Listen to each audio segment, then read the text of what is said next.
اللہ رب العالمین نے ایک ایسا جامع دین دیا کہ گھر سے لے کر بازار تک، مسجد سے لے کر کے راستوں اور شاہراہوں تک، گھروں تک، محفل سے لے کر تنہائی تک، بچپن سے لے کر جوانی تک، حکومت کے ایوانوں سے لے کر کے عام افراد گلیوں میں جو زندگی گزارتے ہیں وہاں تک جامع اور واضح احکامات، روشن ہدایت اللہ رب العالمین نے عطا کی۔ آپ دنیا کی ہر چیز کے اوپر اگر غور کریں تو وہ اپنے ماڈل کے اعتبار سے حد کمال کو پہنچی ہوئی ہے۔ اللہ نے جو نعمتیں دی ہیں اس کو گننا بہت آگے کی چیز ہے، اس کو بیان کرنے کے لیے نہ الفاظ ہیں نہ مافی الضمیر۔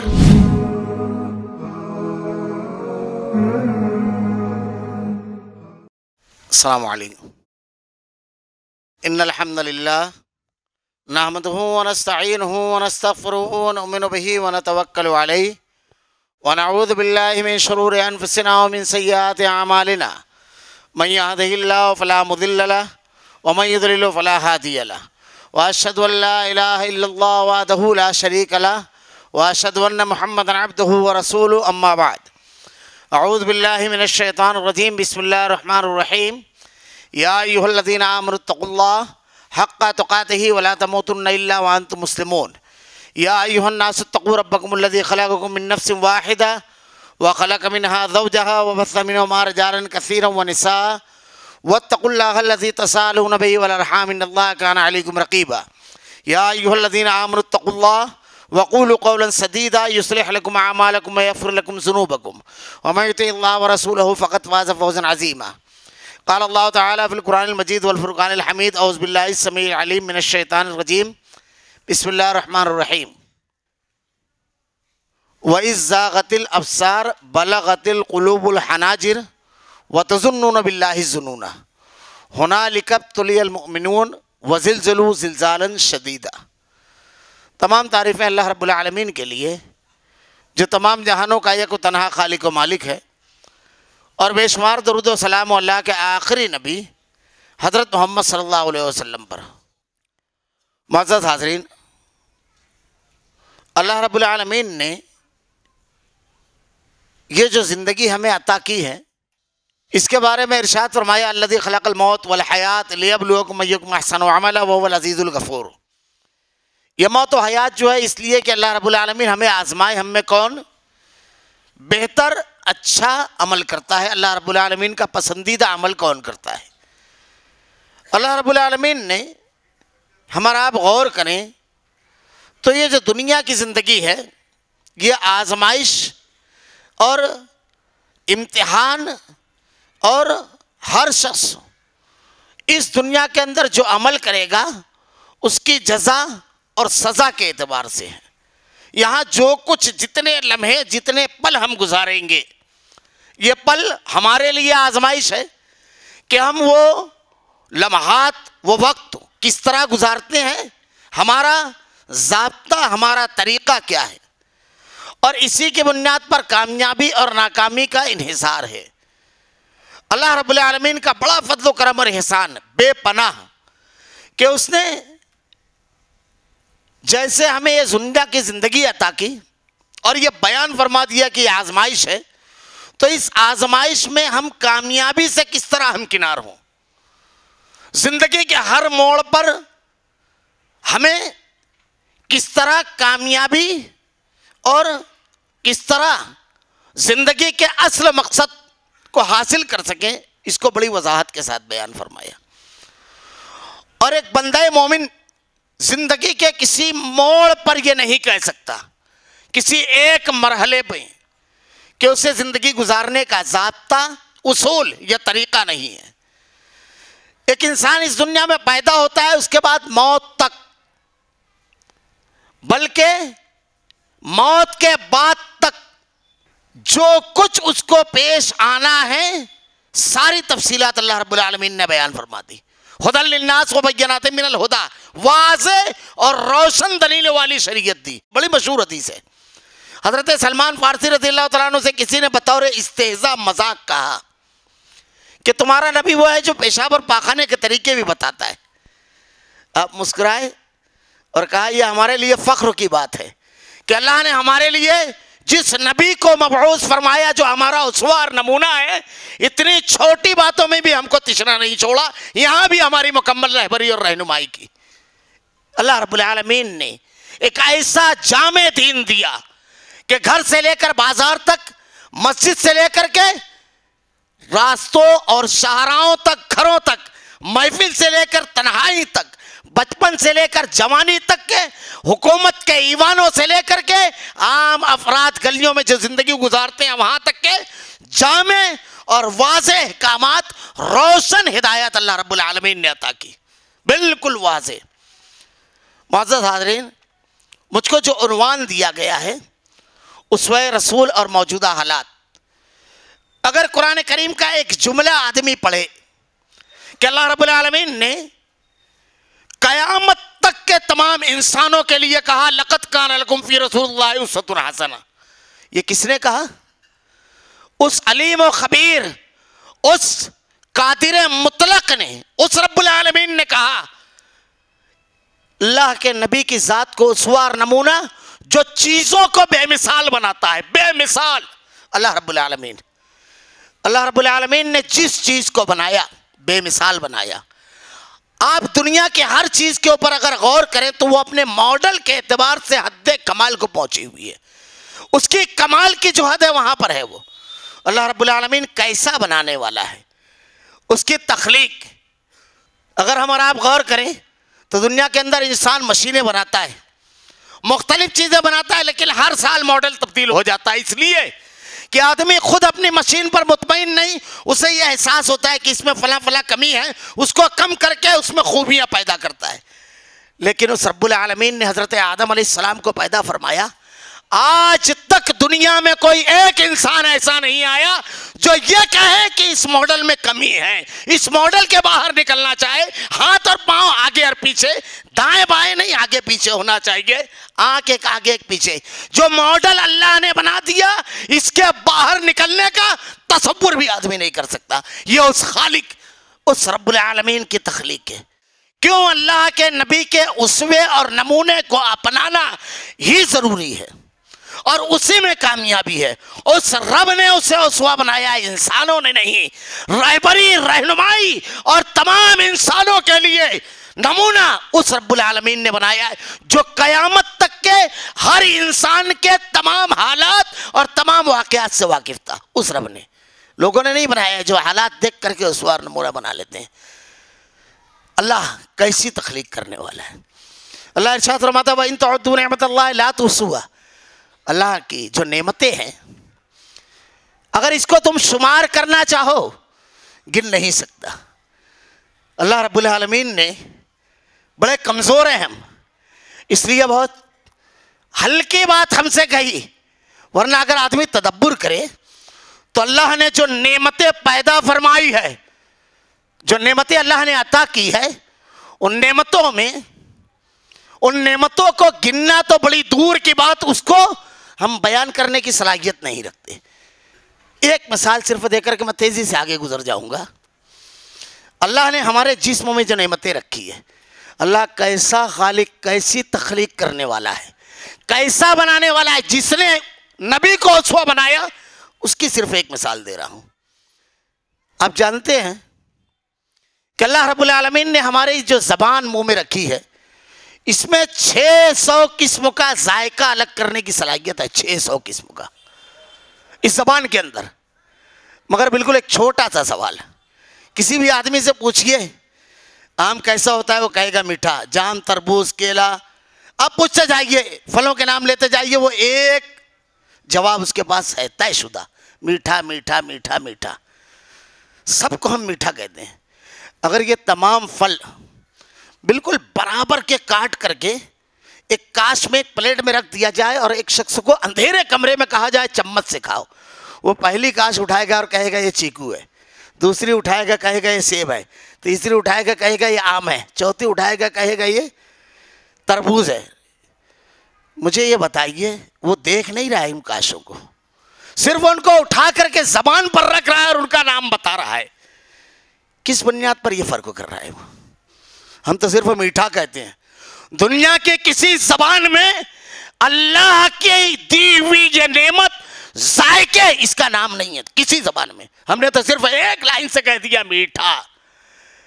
اللہ نے جو نعمتیں دی ہیں اس کو گننا بہت آگے کی چیز ہے. اس کو بیان کرنے کے لیے نہ الفاظ ہیں نہ معافی الضمیر. اللہ نے جو دیا ہے من نعمتوں کی صرف ان نعمتوں میں ایک انتہائی قیمتی نعمت اللہ رب العالمین نے دیا ہدایت کی, دین کی نعمت.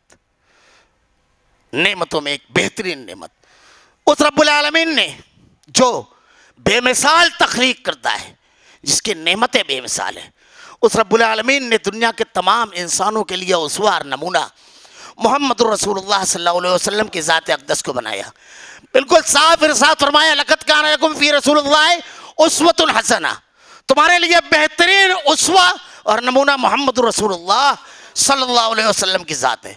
اللہ علیم و خبیر ہے, وہ یہ جانتا تھا کہ حکومت کے ایوانوں میں بیٹھے ہوئے فرما رواں بھی ہوں گے اس دنیا میں, عام عوام بھی ہوگی, انتہائی دولت مند افراد بھی ہوں گے, فاقہ مستی کا شکار بھی ہوں گے, قوت اور اختیار کے مالک بھی, انتہائی کمزور بھی, بیمار اور صحت مند بھی, انتہائی باعزت گمنامی کے اندھیروں میں رہنے والے افراد بھی ہوں گے, بچے جوان خواتین مرد و بوڑھے سب ہوں گے, زندگی کے بے شمار طبقات ہوں گے.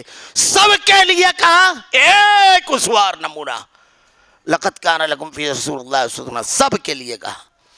کیسا بنایا ہوگا اس رب نے, کیسا بنایا ہوگا. اور میں یہ بات یہاں کہہ دوں, میرے پاس اصل میں اس کی وضاحت کا وقت نہیں رہے گا کہ زندگی کا کوئی ایک شعبہ ہو, آدمی رہبری اور رہنمائی کے لیے اللہ کے نبی کی ذات اقدس کی طرف نظریں اٹھا کر دیکھے, تشنا نہیں لوٹے گی, پوری سیرابی کے ساتھ مکمل رہنمائی ملے گی. میں ایک صرف جملہ کہہ دوں, بہت مشہور ہے, کہ دنیا کے 100 بڑے آدمی نامی جو کتاب لکھی مائیکل ہارٹ نے, وہ لکھنے والا عیسائی تھا. جب اس سے پوچھا گیا, اصل میں دنیا کے 100 ایسے آدمیوں کو اس نے انتخاب کیا جنہوں نے اپنے کردار سے, اپنے تصورات سے, اپنے فلسفے سے انسانوں کی ایک بڑی آبادی کو متاثر کیا اور ان کی زندگی کا رخ موڑ دیا, انقلاب برپا کیا.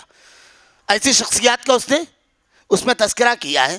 تو پہلا نمبر اس نے محمد رسول اللہ صلی اللہ علیہ وسلم کو دیا. اس سے جب سوال کیا گیا کہ تم مذہباً عیسائی, تم نے مسلمانوں کے نبی محمد صلی اللہ علیہ وسلم کو کیوں پہلا نمبر دیا؟ جو جملہ اس نے کہا تھا, دنیا کے تمام بڑی شخصیات کی اسٹڈی کرنے کے بعد نچوڑ کے طور پر جو جملہ اس نے کہا تھا وہ کیا تھا؟ میں نے تمام لوگوں کی شخصیات کو دیکھا لیکن اتنی کامل مکمل ذات کسی کی نظر نہیں آئی. کسی کو میدان جنگ میں اگر بہت کامیاب دیکھتا ہوں تو تجارت کے اصول ضوابط سے ناواقف پاتا ہوں. کوئی اگر بہت اچھا حکمراں ہے تو بہت اچھا منصف اور عادل نہیں ہے, وہ بہت اچھا سپہ سالار نہیں ہے, وہ بہت اچھا لوگوں کا رہبر اور رہنما نہیں ہے. اگر یہ سب پاتا ہوں تو خان کی زندگی میں بالکل فیل نظر آتا ہے وہ آدمی, اس کے بیوی اور بچے نہیں ہیں. اگر یہ موجود ہے تو اخلاقیات کا معاملہ بالکل خالی نظر آتا ہے. زندگی کے جس شعبے میں اکیلی ذات محمد صلی اللہ علیہ وسلم کی نظر اٹھاتا ہوں کامیاب اور مکمل نظر آتے ہیں. اس کا جملہ کہتا ہے سوال کرنے والے صحافی سے کہ آپ مجھ سے حضرت عیسیٰ علیہ السلام کے بارے میں پوچھتے ہیں, بھلا بتائیے جب بیوی اور بچوں کے حقوق پر مجھ کو گفتگو کرنا رہے گی تو اسوے کے طور پر کیسے ان کی ذات کو پیش کروں گا؟ یہ جملہ تھا اس کا. اس نے اپنے انداز میں کہا, حالانکہ انبیاء کرام جو ہیں ان کی تعلیمات میں کمی نہیں, اللہ رب العالمین نے کمی نہیں رکھی ہے. تم کامل اور مکمل ذات محمد رسول اللہ صلی اللہ علیہ وسلم کی اللہ رب العالمین نے جو بنایا, اللہ رب العالمین نے تمام لوگوں کے لیے اسوہ اور نمونہ بنایا. اگر میں صرف موجودہ حالات کے تناظر میں غیر مسلموں کے اقوال پیش کرنا شروع کروں تو اس پر لوگوں نے 2-2, 3-3 جلدوں میں کتابیں لکھی ہے کہ اللہ کے نبی صلی اللہ علیہ وسلم کی سیرت سے متاثر ہو کر کے جو انہوں نے اقوال کہے. صرف ایک جملے سے اپنی گفتگو کا آغاز کروں گا کہ ایک مشہور مفکر نے اللہ کے نبی صلی اللہ علیہ وسلم کی سیرت طیبہ پڑھی, اور سیرت طیبہ پڑھنے کے بعد وہ کہتا ہے کہ بنا وسائل کے اتنی زبردست کامیابی انسانی تاریخ میں کسی اور ذات کے حصے میں نہیں ہے بنا وسائل کے. یاد رکھیے آج ہم کس بات کا شکوہ کرتے ہیں کہ ہمارے پاس وسائل نہیں ہیں. اللہ کے نبی صلی اللہ علیہ وسلم کی سیرت کا یہ ایک پہلو ہے کہ انسانی تاریخ میں ایسی کامیابی کسی نے نہیں حاصل کی ہے.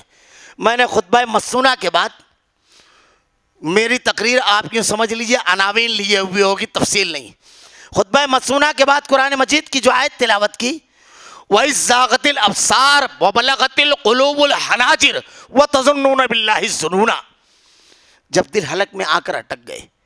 اللہ کے نبی صلی اللہ علیہ وسلم اور صحابہ اکرام مدینہ کے اندر جو تھے تو اس وقت تو ایک بڑا مشہور غزوہ ہوا, غزوہ احزاب, غزوہ خندق بھی جسے کہا جاتا ہے.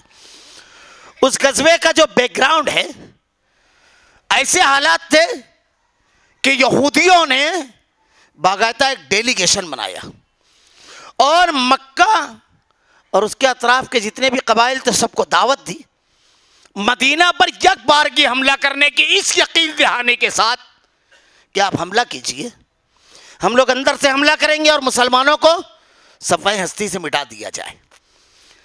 حالات ایسے تھے کہ اوپر سے بھی لشکر دشمن, نیچے سے بھی ہر طرف سے دشمن, بالکل غیر محفوظ مسلمانوں کی آبادی, بالکل غیر محفوظ. دل حلق میں آ کر اٹک گئے. تصور کے باہر خوف اور دہشت کا ایسا ماحول کہ ان کی خواتین اور بچے ایک قلعہ نما گڑھی میں, کسی ایک بھی شخص کی حفاظت نہیں, صرف ایک شاعر حسان بن ثابت وہاں پر. اس اگر پورے بیک گراؤنڈ کو آدمی پڑھے سورہ احزاب کہ کتنا زبردست آزمائش اور امتحان تھی کہ اللہ تعالیٰ نے ارشاد فرمایا ہنالک ابتلی المؤمنون وزلزلوا زلزالا شدیدا, اہل ایمان بھموڑ دیے گئے, ہلا دیے گئے. بالکل اتنی زبردست آزمائش اور امتحان. اللہ کے نبی صلی اللہ علیہ وسلم نے ان حالات میں جو تدبیر اختیار کی, جو حکمت عملی اختیار کی, اور جس طریقے سے ان حالات سے آپ نبرد و آزما ہوئے اور جتنی بہترین حکمت کے ساتھ آپ اس سے نکلے. آج ہمارے اوپر بھی بڑے مشکل حالات ہیں. آج مسلمان اگر غور کرو بین الاقوامی حالات پر آدمی غور کرتا ہے, ملکی اور شہری حالات پر غور کرتا ہے, تو سعدی کا وہ مشہور جملہ یاد آتا ہے کہ آسمان سے اگر کوئی مصیبت اترتی ہے تو وہ مسلمانوں کا پتہ پوچھتی ہے. اگر بین الاقوامی سطح پر ہم غور کریں تو ہماری حیثیت 58-50 سے زائد مسلم ممالک پر حکمرانی کرنے والی قوم کی آواز بالکل بے اثر ہے. غور کیجئے, قیادت کا فقدان ملکی سطح پر ہر جگہ. اللہ کے نبی کی وہ مشہور حدیث کہ تم پر اس طرح لوگ ٹوٹ پڑیں گے جیسے دسترخوان پر بھوکے, بالکل وہی منظر ہے. جو چاہتا ہے مسلمانوں کے ساتھ جو کر لیتا ہے, کوئی پرسان حال نہیں, کوئی جواب نہیں. ایسے حالات میں ایک مومن سوچتا ہے کہ ان حالات سے نکلنے کا راستہ کیا ہے, ان مشکلات سے نکلنے کا راستہ کیا ہے, کیا اس کا کوئی حل ہے؟ تمام چیزوں کا حل موجود ہے کتاب و سنت میں, قرآن و حدیث میں ہر چیز کا حل موجود ہے. مشکل ترین حالات اہل ایمان کا معاملہ یہ ہے کہ اہل ایمان کے لیے مشکلات مشکل نہیں ہوتی. پہلی چیز جو دو بنیادیں ہمیں عطا کی گئی ہے کہ عقیدہ توحید اور دوسرا اتباع سنت. اگر مومن کا عقیدہ صحیح ہو, درست ہو, مضبوط ہو تو زندگی کی مشکلیں آسان لگتی ہے. یہ ایک مستقل عنوان ہے ہمارے یہاں. عموماً عقیدہ توحید پر جب علماء کرام بولنا شروع کرتے ہیں یا اس عنوان پر خطاب رکھا جاتا ہے تو لوگوں کی پیشانی پر بل آتا ہے کہ یہی ایک عنوان ہے, اس کے علاوہ کون سا عنوان ہے؟ اگر آدمی کا عقیدہ مضبوط رہا, اس کی توحید مضبوط رہی تو اس کی زندگی بالکل بدل جاتی ہے. یہ عقیدہ ہے جو آدمی کے دل سے خوف نکالتا ہے, مروبیت نکالتا ہے, حالات کے سامنے سرنگو ہونے کی بجائے سینہ ٹان کر کھڑا کرتا ہے. یہی عقیدہ ہے توحید. اسے آپ کیا سمجھتے ہیں؟ زندگی کا ایک سیکنڈ کسی آدمی کا توحید سے باہر نہیں ہے. جب وہ بولتا ہے تو عقیدہ بولتا ہے, جب وہ تجارت کرتا ہے تو عقیدہ تجارت کرتا ہے. عقیدہ تجارت کا مطلب یہ, اس کا عقیدہ اگر ہوتا ہے اللہ رزاق ہے, وہ جو کچھ لکھ دیا اس سے 1 روپیہ زیادہ نہیں مل سکتا, حرام کی طرف نہیں بڑھے گا. یہ عقیدہ ہے.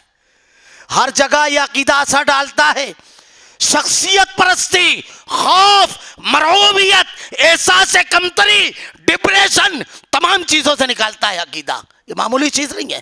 ابھی پچھلے دنوں ایک خبر آئی، ایک چائنیز ڈاکٹر نے 27 سال جدہ میں پریکٹس کی. وہ کہتا ہے میں نے کسی مسلمان کو ڈپریشن کا مریض نہیں پایا. یہ توحید کیا ہے؟ یہ عقیدہ. قرآن پڑھیے، حدیث پڑھیے. یہ حضرت موسیٰ علیہ السلام کا واقعہ. شخصیت پرستی، توحید اگر ہوگی تو شخصیت پرستی نہیں آئے گی. اور یہی شخصیت پرستی ہے جو کبھی شرک کرواتی ہے، کبھی بدعت، کبھی نبی کی اطاعت، شخصیات پر قربان کرنے والے اصول دیتی ہے. یہی شخصیت پرستی. یہ توحید اشارہ صرف کرو کس طرح بدل دیتی ہے آدمی کی زندگی کو. توحید دو چیزیں ہیں، اتباع سنت، عقیدہ توحید. حضرت موسیٰ علیہ السلام کا واقعہ ہم بارہا سنتے اور پڑھتے آئے. رسیاں جادوگروں نے جب ڈالی تو عصا ان کے سامنے حضرت موسیٰ علیہ السلام نے ڈالا تھا، جو لاٹھی بنی اور ان کی رسیوں کو نگل لیا. یہ توحید، یہ ہے اس کے اثرات اور یہ ہے اس کے فوائد. جب نگل لیا تو انہوں نے موسیٰ کی عظمت و بڑائی نہیں، جیسے ہمارے یہاں معمولی کرامت اگر مشہور ہو جائے تو سجدے ہونے لگتے ہیں. نہ، جب توحید رہتی ہے تو جملہ کہا رب موسیٰ و ہارون، ہم موسیٰ اور ہارون کے رب پر ایمان. شخصیت نہیں، رب پرستی لاتی ہے توحید. ہمارے ہاں جو توحید ہے یہ اسی نعمت کی وجہ سے ہے، رب پرستی. توحید خوف دلوں سے نکالتی ہے. موت کا خوف نہیں ہوتا ہے کسی. جب عقیدہ ہوتا ہے، جب عقیدہ ہوتا ہے، ایک پتا بھی اس کی مشیت کے بغیر حرکت نہیں کر سکتا. تو پھر یہ جملہ دل سے نکلتا ہے، زبان سے نہیں. قدر اللہ ما شاء فعل، جو اللہ نے مقدر کر دی. یہ جو ہم واقعہ بتاتے ہیں، یہ حضرت سمیہ، ہمارے یہاں خواتین کو لوگ کہتے ہیں کمزور عقیدے کی ہوتی ہے. کبھی ہم ان عالی شان، ان بے مثال ماؤں کی واقعات دیکھیں. برچھی لے کر کھڑا ہے ابو جہل، کہتا ہے بول جان دے گی یا دین؟ کہا بڑی چھوٹی چیز مانگ لی عقیدے کے مقابل. یہ حضرت ام سلیم، یہ عقیدہ بولتا ہے توحید. میں اپنی بات پر آنے کے لیے ضروری ہے، اللہ نے دیا ہے. حضرت ام سلیم، بیٹا مر گیا. کیا کہا اپنے شوہر سے، ابو طلحہ سے؟ یہ توحید تھی. کہتی ہے اگر امین آدمی کو کوئی امانت دی جائے اور اسے واپس مانگی جائے تو کیا کرے؟ کہا امین آدمی کو لوٹا دینا چاہیے. کہا اللہ نے جگر کا ٹکڑا دیا تھا، اتنی عمر دی تھی، واپس لے لیا. یہ عقیدہ، یہ توحید ہے. قدم قدم پر یہ زندگی بدل دیتی ہے، انقلاب برپا کرتی ہے زندگی میں عقیدہ. اسی لیے اس پر اتنی بات کی جاتی ہے. یہ ہر چیز کو بدل دیتا ہے. سوچ، زاویہ نگاہ بدل جاتا ہے اس سے. توحید سب سے زیادہ اللہ کے نبی صلی اللہ علیہ وسلم نے صحابہ کرام کو رب پرستی سکھائی تھی، شخصیت پرستی نہیں. بس ایک روایت صرف بیان کروں، ورنہ لوگوں نے تو نہ جانے کیسے کیسے استدلالات کیے. اللہ کے نبی کی ذات اسوہ اور نمونہ ہے ہمارے لیے. جب یہ توحید دل میں راسخ رہے گی، اللہ کی عظمت، اس کی بڑائی، اس کا اختیار، اس کی قدرت، اس کا جاہ و جلال جب دل میں راسخ ہوگا، پھر کسی کی بڑائی، کسی کی عظمت متاثر نہیں گی، کسی کا خوف، کسی کی طاقت مروب نہیں کرے گی. یہ نعرہ نمرود کے سامنے حضرت ابراہیم علیہ السلام کا اطمینان اور حسبنا اللہ و نعم الوکیل، یہ توحید کی جھلک ہے. یہ بدن کے کپڑوں سے گھر سے نکالے گئے. کیسے قربانیاں دی اسلام کے لیے. یہ جب دل میں اترتی ہے تو پھر قربانیاں بھی چھوٹی لگتی ہے. اگر صحابہ کے واقعات دیکھیں، صرف ایک صحابی، یہ حضرت عبداللہ ذو البجادین، ایمان قبول کیا. چچا نے کہا پال پوس کر کے میں جوان کیا ہوں، تیرے بدن پر جو کپڑا ہے وہ بھی میرا ہے، جانتے ہو اس کلمے کا بدلہ؟ کہاں جانتا ہوں. پورے کپڑے اتار لیے. ذرا تصور کیجئے برہنہ نوجوان اپنی ماں کے مقابل کس طرح گیا ہوگا. اپنے ہاتھ کو اپنی شرمگاہ پر رکھ کر کے اپنی والدہ کے پاس گئے اور کہا، جب ممی نے دیکھا تو کہا بیٹا، کہا چچا نے سب اتار لیے. ایمان کے بدلے ایک چھوٹا سا کپڑا دو مستعار، تاکہ اسے لپیٹ کر کے میں اپنی شرمگاہ چھپاؤں۔ اسی حالت میں مدینہ گیا، واقعہ پورا پڑھ جائیے، پڑھ نہیں سکتا آدمی۔ یہ عبداللہ ذو البجادین انہی کا واقعہ ہے کہ قرآن ذرا سا بلند و آواز سے پڑھ رہے تھے۔ اگر کوئی آرام کر رہا ہو، نماز پڑھ رہا ہو تو قرآن بلند و آواز سے نہیں پڑھنا چاہیے۔ کسی نے روکا تو اللہ کے نبی کہتے ہیں کہ عبداللہ کو نہ روکے کہ اس کے تو کپڑے بھی اتار لیے گئے، اس لیے تو سب کچھ قربان کر، اسے نہ روکو۔ یہی عبداللہ ذو البجادین ہیں۔ اللہ کے نبی سے کہتے ہیں اللہ کے رسول دعا کیجیے اللہ شہادت دے، کہا اور میدان جنگ میں شہادت، کہا اللہ اس کو میدان جنگ میں نہ مارنا۔ اس کے بعد واپسی میں شہادت کی موت کیسی ہوئی؟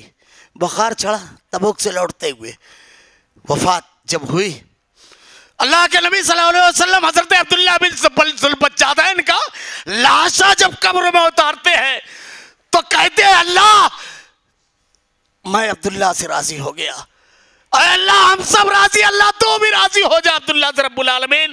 ابو بکر عمر کھڑے ہوئے ہیں قبر کے پاس، کہتے ہیں کاش ہمارا لاشا ہوتا کہ کائنات کا امام یہ جملے ہمارے لیے کہتا۔ یہ عقیدہ ہے، توحید ہے کہ سب کچھ دینے کے بعد جان دی ہوئی اسی کی تھی، حق تو یہ ہے کہ حق ادا نہ ہوا۔ موحد خوف نہیں ہوتا اس کے دل میں۔ موجودہ حالات پر ہم جو خوف زدہ ہیں، ایک جملہ صرف چھوٹی سی مثال کہوں گا، یہ عقیدہ توحید۔ دیکھیے شکاری جو ہوتا ہے، یاد رکھیے شکاری کے لیے جنگل کا گھنا ہونا، درندوں کا زیادہ ہونا یہ مسئلہ نہیں ہے، کیونکہ اس کے تو سامان شوق کا سامان ہے۔ بہت گھنا جنگل ہے، درندے بہت زیادہ ہے تو شوق کا سامان ہے۔ شکاری کے لیے مسئلہ کب ہے جانتے ہیں؟ آپ بولیں گے جنگل گھرا ہے، درندے زیادہ ہیں، کہے گا کوئی مسئلہ نہیں، لیکن مسئلہ اس وقت ہے جب اس کے پاس آلات شکار نہ ہو، پھر تو وہ ایک قدم پر شکار ہو جائے گا۔ تو ہمارے لیے مسئلہ نہیں ہے، مسئلہ یہ ہے کہ ہمارے پاس اللہ کی توحید، نبی کا اسوہ ہے، چتھڑوں میں لپٹی ہوئی تلواریں لے کر کے بالکل بے سر و سامان نکلے، لیکن عقیدے کی نعمت تھی، اتباع سنت تھی، اللہ کی محبت تھی، اللہ کے دین زندگی کے ہر میدان میں تھا عملاً۔ وہاں قرآن دو دفتیوں کے بیچ صحیفوں پر لکھا نہیں، بازاروں میں عمل میں نظر آتا تھا۔ وہاں حدیث کردار میں نمایاں نظر آتی تھی۔ معاف کیجئے گا ہمارا معاملہ، مسئلہ حالات یہ سب چیزیں نہیں ہیں، مسئلہ یہ ہے کہ اللہ رب العالمین نے کہا ہے وَلَا تَهْنُوا وَلَا تَحْزَنُوا، ایک شرط لگا دی آگے، وَأَنْتُمُ الْأَعْلَوْنَ إِن كُنتُم مُؤْمِنِينَ۔ ایمان کی شرط ہے، اور ایمان یہ کیسی چیز ہے، کیسا سرمایہ ہے؟ اس میں سب سے پہلی چیز توحید۔ بہت اختصار کے ساتھ اگر توحید کے فوائد، سارے فائدے اسی توحید کی بنیاد پر اور سارے نقصانات اسی توحید کی بنیاد نہ ہونے کی بنیاد پر۔ آج ہمارے ہاں قدم قدم پر شرک ہے۔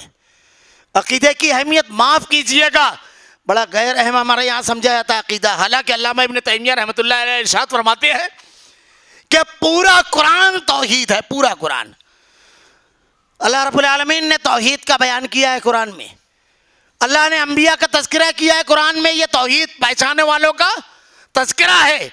اللہ نے انبیاء کرام کے ماننے والوں کا تذکرہ کیا، یہ توحید ماننے والوں کا تذکرہ ہے۔ اللہ نے انبیاء کے مخالفین کا تذکرہ، یہ توحید کو نہ ماننے والوں کا تذکرہ ہے۔ اللہ نے جہنم پیش کی، یہ توحید کا انکار کرنے والوں کا انجام ہے۔ اللہ نے جنت پیش کی، یہ توحید کو ماننے والوں کا انعام ہے۔ پورا قرآن توحید آپ کو ملے گا۔ یہ عقیدہ یہ اگر ہمارے دلوں میں راسخ ہو جائے، اللہ کی محبت، والذین آمنوا اشد حبا للہ، پھر راتوں کو شب آگہی اللہ کے جناب میں سجدہ ریز ہو کر آنسو بہانا، دلوں میں اپنے آپ کو گناہوں سے روک لینا، یہ آسان ہو جائے گا جب اللہ کی عظمت دل میں اتر جائے۔ یہ عقیدہ، مشکلات مشکل نہیں ہوگی۔ ہر چیز، دنیا کے جتنے بھی معاملات ہیں سب کا تعلق اسی سے، عقیدے سے۔ میں ایک مثال دوں، روزی عقیدے سے اس کا تعلق ہے۔ آج ہمارے سماج اور معاشرے کے اندر حرام حلال یہ تمام چیزیں نہیں ہیں۔ صرف ایک چھوٹا سا واقعہ. حضرت علی رضی اللہ تعالیٰ نے ایک مرتبہ سفر کر کے لوٹ رہے تھے. راستے میں ایک مقام پر انہوں نے گھوڑا خریدا. خوبصورت گھوڑا تھا زین کے ساتھ. اب ایک مقام پر پہنچے, نماز کا وقت ہوا, دیکھا تو ایک گدڑ گیا قسم کا آدمی, بالکل یعنی لباس بڑے خراب تھے. تو اس کو دیکھا تو کہا کہ یہ میرے گھوڑے کی ذرا حفاظت کرو, میں نماز سے فارغ ہوں. آپ جب نماز سے فارغ ہوئے تو گھوڑا تو موجود تھا لیکن زین غائب تھا اور وہ آدمی بھی غائب تھا. آپ کسی طریقے سے گھوڑے کو کپڑے وغیرہ سے باندھ کر کے کسی طرح پکڑ کر گھر تک لائے. آنے کے بعد انہوں نے غلام سے کہا کہ یہ لو 6 درہم اور جاؤ بازار سے کوئی اچھا سا زین لے کر آؤ. وہ غلام گیا تو جا کر کے 5 درہم میں وہی زین خرید کر کے لایا. یہ عقیدہ. 5 درہم میں جب وہی زین خرید کر کے لے کے آیا تو حضرت علی رضی اللہ تعالیٰ نے زین کو دیکھ کر رونے لگے. تو غلام کہتا ہے کہ میں نے اپنی دانستم نے بڑا اچھا, بڑا سستا اور قیمتی زین خرید کر لایا, آپ یہ کیسے کیا کہے, آپ کی آنکھیں اشکبار کیوں ہو گئی؟ حضرت علی رضی اللہ تعالیٰ نے ارشاد فرمایا تو سمجھا نہیں. اصل پورا واقعہ بیان کرنے کے بعد آپ نے کہا کہ جب میں نے اس مفلوق الحال آدمی کو دیکھا تو اسی وقت یہ طے کر لیا تھا کہ اس کو اجرت کے نام پر 5 درہم دوں گا تاکہ اس کی مدد ہو جائے. اس رزاق نے 5 ہی درہم اس کے حصے میں نہیں کہتے, بس اس نے ناجائز طریقے سے وہ حاصل کیا. اگر عقیدہ ہے کہ اس رزاق نے اتنا ہی لکھا ہے تو کس لیے حرام کی طرف آدمی جائے گا؟ ہمارے یہاں جملہ تو بہت آسانی سے آدمی کہتا ہے ماتھے کا لٹکا مٹا سکتے ہیں, مقدر کا نہیں. کیا ہے ہمارے دلوں میں یہ توحید؟ ہر جگہ زندگی کا کوئی ایک پل اللہ کی توحید سے خالی نہیں ہے, ایک پل. وہ ہم بیان کرتے ہیں بنی اسرائیل کا واقعہ کہ تنہائی میں جب اپنی چچا زاد بہن کے ساتھ گناہ کا ارادہ کیا تو اس عفیفہ اور پاک دامن بہن کے جملے کیا ہے؟ کیا کہا تھا؟ اللہ کے سامنے جواب دہی کا خوف, گناہ سے تنہائی میں. یہ عقیدہ, یہ توحید, اللہ کے اوپر مکمل ایمان. زندگی کے بے شمار چیزیں ہیں, بیماری نہیں لگے گی, مصیبتیں نہیں لگے گی, اور تکلیف نہیں. اللہ کے نبی نے ارشاد فرمایا شوگر کا مرض ہے, دیکھیے عقیدہ کیا بولتا ہے. پریشر کا مرض ہے, بڑے بڑے مرض ہیں. اللہ کے نبی نے ارشاد فرمایا کہ اللہ تعالیٰ اپنے کسی بندے یا بندی کے لیے کسی مقام کا تعین کر لیتا ہے کہ اس کو وہ عطا کروں گا, لیکن وہ اتنی نیکی نہیں کر پاتا. حالات ایسے ہوتے ہیں کہ اس مقام کے تقاضے کو پورا کریں. اللہ اسے کسی بیماری یا مصیبت میں مبتلا کرتا ہے, آزمائش میں, اور اس کے درجات کو بلند کرتا ہے. جیسے ہی آدمی کو کوئی بیماری لگی مطمئن ہو گیا, اس رحیم و کریم رب نے مجھ پر انعام کیا. رب العالمین نے آزمائش اور امتحان. اللہ تعالیٰ نے کہا وَإِذِ ابْتَلَىٰ إِبْرَاهِيمَ رَبُّهُ بِكَلِمَاتٍ فَأَتَمَّهُنَّ قَالَ إِنِّي جَاعِلُكَ لِلنَّاسِ إِمَامًا. یہ سب کیا مقدر نہیں ہے. عقیدہ, اتباع سنت, اللہ کے نبی صلی اللہ علیہ وسلم کی سیرت اسوہ نمونہ ہے ہمارے لیے. اللہ رب العالمین نے اسوہ بنایا ہے. اگر آپ کی زندگی کی تفصیلات آدمی پڑھے اللہ کے نبی صلی اللہ علیہ وسلم کی سیرت کی تو اتنے زبردست اقدامات مشکل ترین حالات میں, ایسی زبردست پلاننگ اور منصوبہ بندی آپ کو کہیں نہیں ملے گی, کہیں نہیں ملے گی پوری انسانی تاریخ میں. اور ان مشکلات سے نکلنے کے جو راستے اور ضابطے آپ نے بیان فرمائے اللہ کے رسول صلی اللہ علیہ وسلم نے. آج ہمارے پر جو مشکل حالات ہیں, جو پریشانیاں ہیں, اگر ہم اللہ کے نبی کی سیرت دیکھیں تو ان پریشانیوں سے بہت زیادہ آگے کا معاملہ تھا, بہت زیادہ. لیکن اللہ کے نبی صلی اللہ علیہ وسلم کی سیرت, معاف کیجئے گا ذرا تلخ جملے ہیں, ہم نے تو شخصیات کو پڑھا, ان کے عبادات, ان کی فقاہت, ان کے علم, ان کے مباحثے کو پڑھا, اسوہ کامل کو نہیں. محمد رسول اللہ صلی اللہ علیہ وسلم کی سیرت کو کہ مشکل ترین حالات میں کیسے زندگی گزارنا ہے. میں غزوہ احزاب کے تناظر میں صرف چند باتیں کہوں گا, چند باتیں. اور ابھی اندرونی اور بیرونی دونوں محاذ پر ہمارا جو ٹکراؤ ہے, دونوں کا اصول موجود ہے وہاں پر. اللہ کے نبی صلی اللہ علیہ وسلم کی سیرت میں غزوہ احزاب جس تناظر میں ہوا, جیسا ماحول تھا, ہر طرف مخالفتیں, ہر طرف، اور تمام دشمن بالکل ایک ہو گئے، بالکل ایک. مشرک یہود نے باقاعدہ سفر کیا مشرکین مکہ کو اور قبیلہ غطفان جو ہے ان کی جو شاخیں تھی ان لوگوں کو بھڑکایا. یہودیوں نے، یہ یہود کیسے دشمن تھے مسلمانوں کے، اور ان لوگوں کا معاملہ کس طرح کا تھا کہ اللہ کے نبی صلی اللہ علیہ وسلم کے صحابہ کرام اور آپ کے خلاف ہر وقت کوشش کرتے رہتے. بڑا مشہور ہے کہ ایک مرتبہ صحابہ کرام آپس میں بیٹھ کر کے گفتگو کر رہے تھے. اب گفتگو کر رہے ہیں، اچانک ایک بوڑھا یہودی کچھ لوگوں کے ساتھ گزرتا ہے. اس نے جیسے ہی دیکھا کہا یہ، تو ان لوگوں سے کہتا ہے کہ یہ کچھ اشعار ہیں جو اوس اور خزرج کے قبیلے میں جنگ کے درمیان ایک دوسرے کی مخالفت میں اور اپنی بہادری کے اظہار میں پڑے گئے تھے، جا کر پڑھو تاکہ وہ پرانا دور یاد ہو، ان لوگوں میں عصبیت اور جھگڑا انتشار پیدا ہو، ان کا اتحاد ٹوٹے. اس نوجوان نے وہی کیا. اللہ کے نبی صلی اللہ علیہ وسلم نے کس حکمت عملی سے ان لوگوں کو فوراً دوبارہ ایک کیا، فوراً کس طرح ایک کیا. آج ہمارے یہاں کیا صورتحال ہے؟ ہماری اپنی صفوں میں انتشار پیدا کرنے کے لیے کیا کیا جاتا ہے؟ ہمارے یہاں واٹس ایپ بڑی آسانی کے ساتھ لوگ استعمال کرتے ہیں، فیس بک.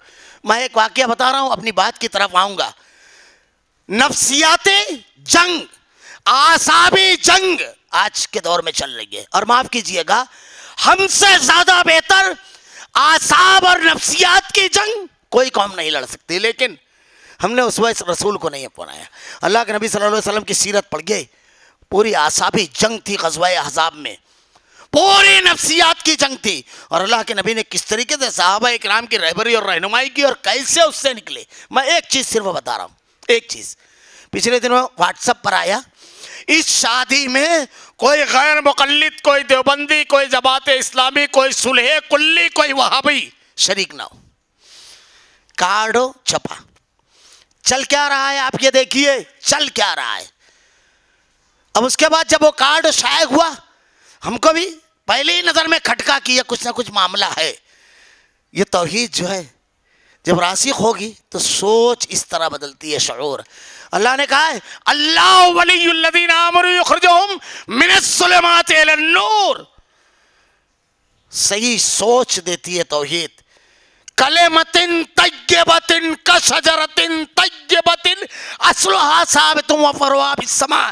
زمین کی گہرائیوں اور آسمان کی وسعت اور بلندیوں تک کے اس کا تدبر کام کرتا ہے. یہ اللہ کا دیا ہوا نور ہوتا ہے توحید. اس کی برکت سے یہ سب آئے گا، یہ معمولی چیزیں نہیں ہے. اسی لیے میں بھی پچھلے ہفتہ ایک رسالہ پڑھ رہا تھا عقیدے پر، عرب عالم کا.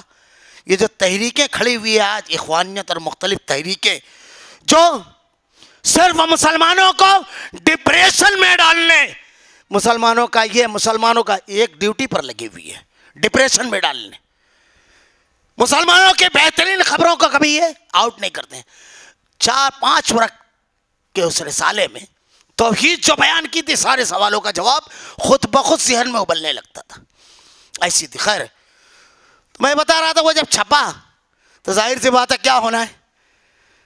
مختلف جماعتیں کے لوگوں نے تبصرہ کرنا شروع کر دیا کہ ہمارے سنی بھائی ایسے ہیں، بریلوی بھائی ایسے ہیں، تعصب ہے. ادھر سے بھی جواب و سوال شروع ہو گیا. لیکن جب تحقیق کی گئی تو آپ کو پتا ہے اکولا کے پاس RSS کے لوگوں نے اس کو بنا کر کے واٹس ایپ پر ڈال دیا تھا. ہماری قوم کو لگا دیا گیا. اعصابی جنگ چل رہی ہے مسلمانوں کو. یہ جو مار کھاتے واقعات آپ کو ڈپریشن میں لے جانے کے لیے کیے جا رہے ہیں، یہ جو ہمارے انتشار کے واقعات، ہمارے آپسی اختلاف کے واقعات، ایسے واقعات مسلمانوں کے جو مسلمانوں کے اخلاقی انحطاط، ان کے اتحاد و اتفاق، ان کی کمزوریوں کو اجاگر کرتے ہیں کہ یہ سب نہیں ہے. صحابہ اکرام کے ہم کو کیسے واقعات ملتے ہیں؟ کبھی اللہ توفیق دے تو پڑھیے یہ اعصابی جنگ، ذہنی ٹریننگ اور تربیت. اللہ کے نبی صلی اللہ علیہ وسلم کی سیرت میں یہ سب موجود ملے گا. صحابہ اکرام کے ہاں کیسے واقعات ملتے ہیں؟ یہ حضرت ام سلیم کا واقعہ بڑا مشہور ہے. 2 مہمانوں کو جب گھر لے جانے کی نوبت ہوئی، انہی کا واقعہ ہے. تو گھر جا کر اہلیہ سے کہتے ہیں حضرت ابو طلحہ میں نے بھی کہہ دیا لیکن کھانے کے لیے کچھ نہیں ہے. کہا کوئی بات نہیں، یہ مومنہ خاتون تھی، یہ ہماری مائیں اور بہنیں تھی، کہا لے آئیے مگر ذرا سا دیر سے لائیے، صرف 2 لوگوں کا کھانا ہے، بچے بھی بھوکے ہیں، میں بھی اور آپ بھی، میں بچوں کو سلا دوں گی کہ ابھی دیتی ہوں کہہ کر سلا دوں گی، اور جب وہ آئیں تو تم ساتھ بیٹھنا، چراغ بجھا دوں گی درست کرنے کے بہانے، کھانا نہیں مگر طریقہ ایسا اختیار کرنا کہ وہ سمجھے کھا رہے ہیں۔ ویسا ہی ہوا، رات کے اندھیرے میں چراغ بجھا کر کی گئی یہ نیکی تاریخ کی روشنی میں کیسے آئی؟ کبھی آپ نے سوچا؟ یہ ہماری ذہنی تربیت کے لیے ہے، اور ہم ان گناہوں کو لا کر میدان میں اپنے معاشرے میں ڈالتے ہیں جو ہماری قوم کے اخلاقی انحطاط، بگاڑ، گراوٹ کو نمایاں کرتی ہے۔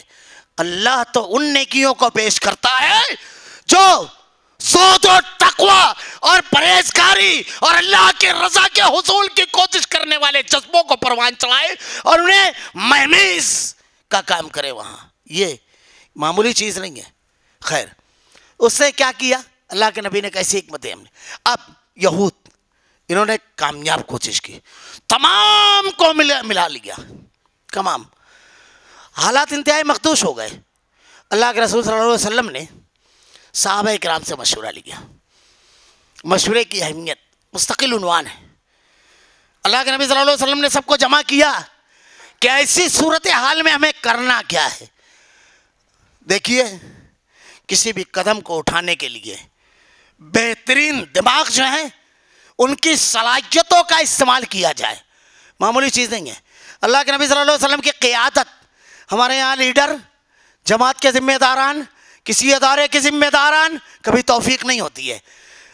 قائد اعظم کی قیادت پڑھیں، اللہ کے نبی کی سیرت کے بے شمار پہلوؤں میں سے ایک پہلو، آپ نے اپنی زندگی میں کبھی کسی بھی آدمی کو اس کی صلاحیت کے خلاف کوئی کام نہیں دیا۔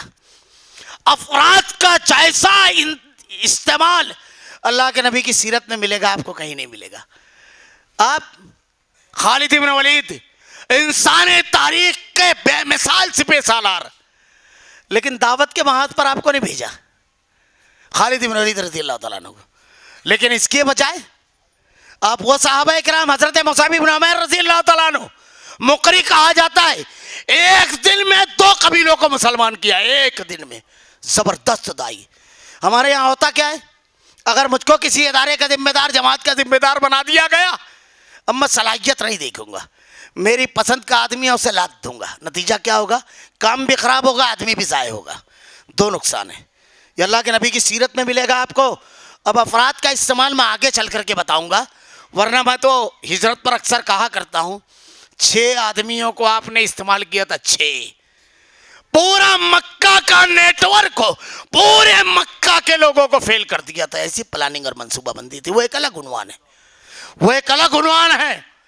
نیٹ ورک، منصوبہ بندی، پلاننگ، افراد کا بہترین صحیح انتخاب کسی بھی کام کے لیے۔ اگر آپ کام کرنا چاہتے ہیں تو سب سے پہلے افراد کا انتخاب کریں۔ اللہ کے نبی صلی اللہ علیہ وسلم کے جو مشیرین تھے مشورے کے لیے، جن کو جمع کرتے، اللہ کے رسول یہ جانتے تھے کہ ان میں شرع مشورے کی صلاحیت ہے، حالات پر گہری نگاہیں ہیں۔ قائد کو کیسا رہنا چاہیے؟ آج ہمارے یہاں لیڈر کتنا رو رہا ہے، عوام اتنا رو رہی ہے، اللہ کے نبی کی پورے حالات کی خبر تھی۔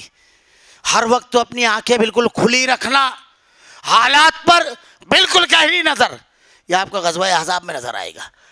یہ تمام تیاریاں ہو رہی ہیں اور اللہ کے نبی صلی اللہ علیہ وسلم کو پر تمام باتوں کا علم۔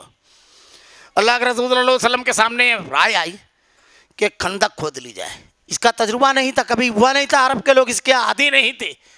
اللہ کے نبی نے اس رائے کو قبول کیا۔ میں بہت تیزی کے ساتھ گزر جاؤں گا۔ اب خندق کھودی، اس میں جو واقعات ہوئے، اللہ کے رسول صلی اللہ علیہ وسلم نے جس طرح صحابہ اکرام کو جوڑ کر رکھا اور جس طرح اللہ پر توکل کے لیے آپ اسباق دیتے رہے، ساتھ میں بالکل محاذ پر ڈٹے رہے۔ مشکل حالات میں قائد گھر نہیں بیٹھتا ہے۔ محاذ پر صف اول میں جب آپ نے خندق کھودی تو خندق کے بارے میں پڑھیے کہ اللہ کے نبی نے باقاعدہ حصہ بانٹ دیا، اتنا اتنا اتنا کرنا ہے۔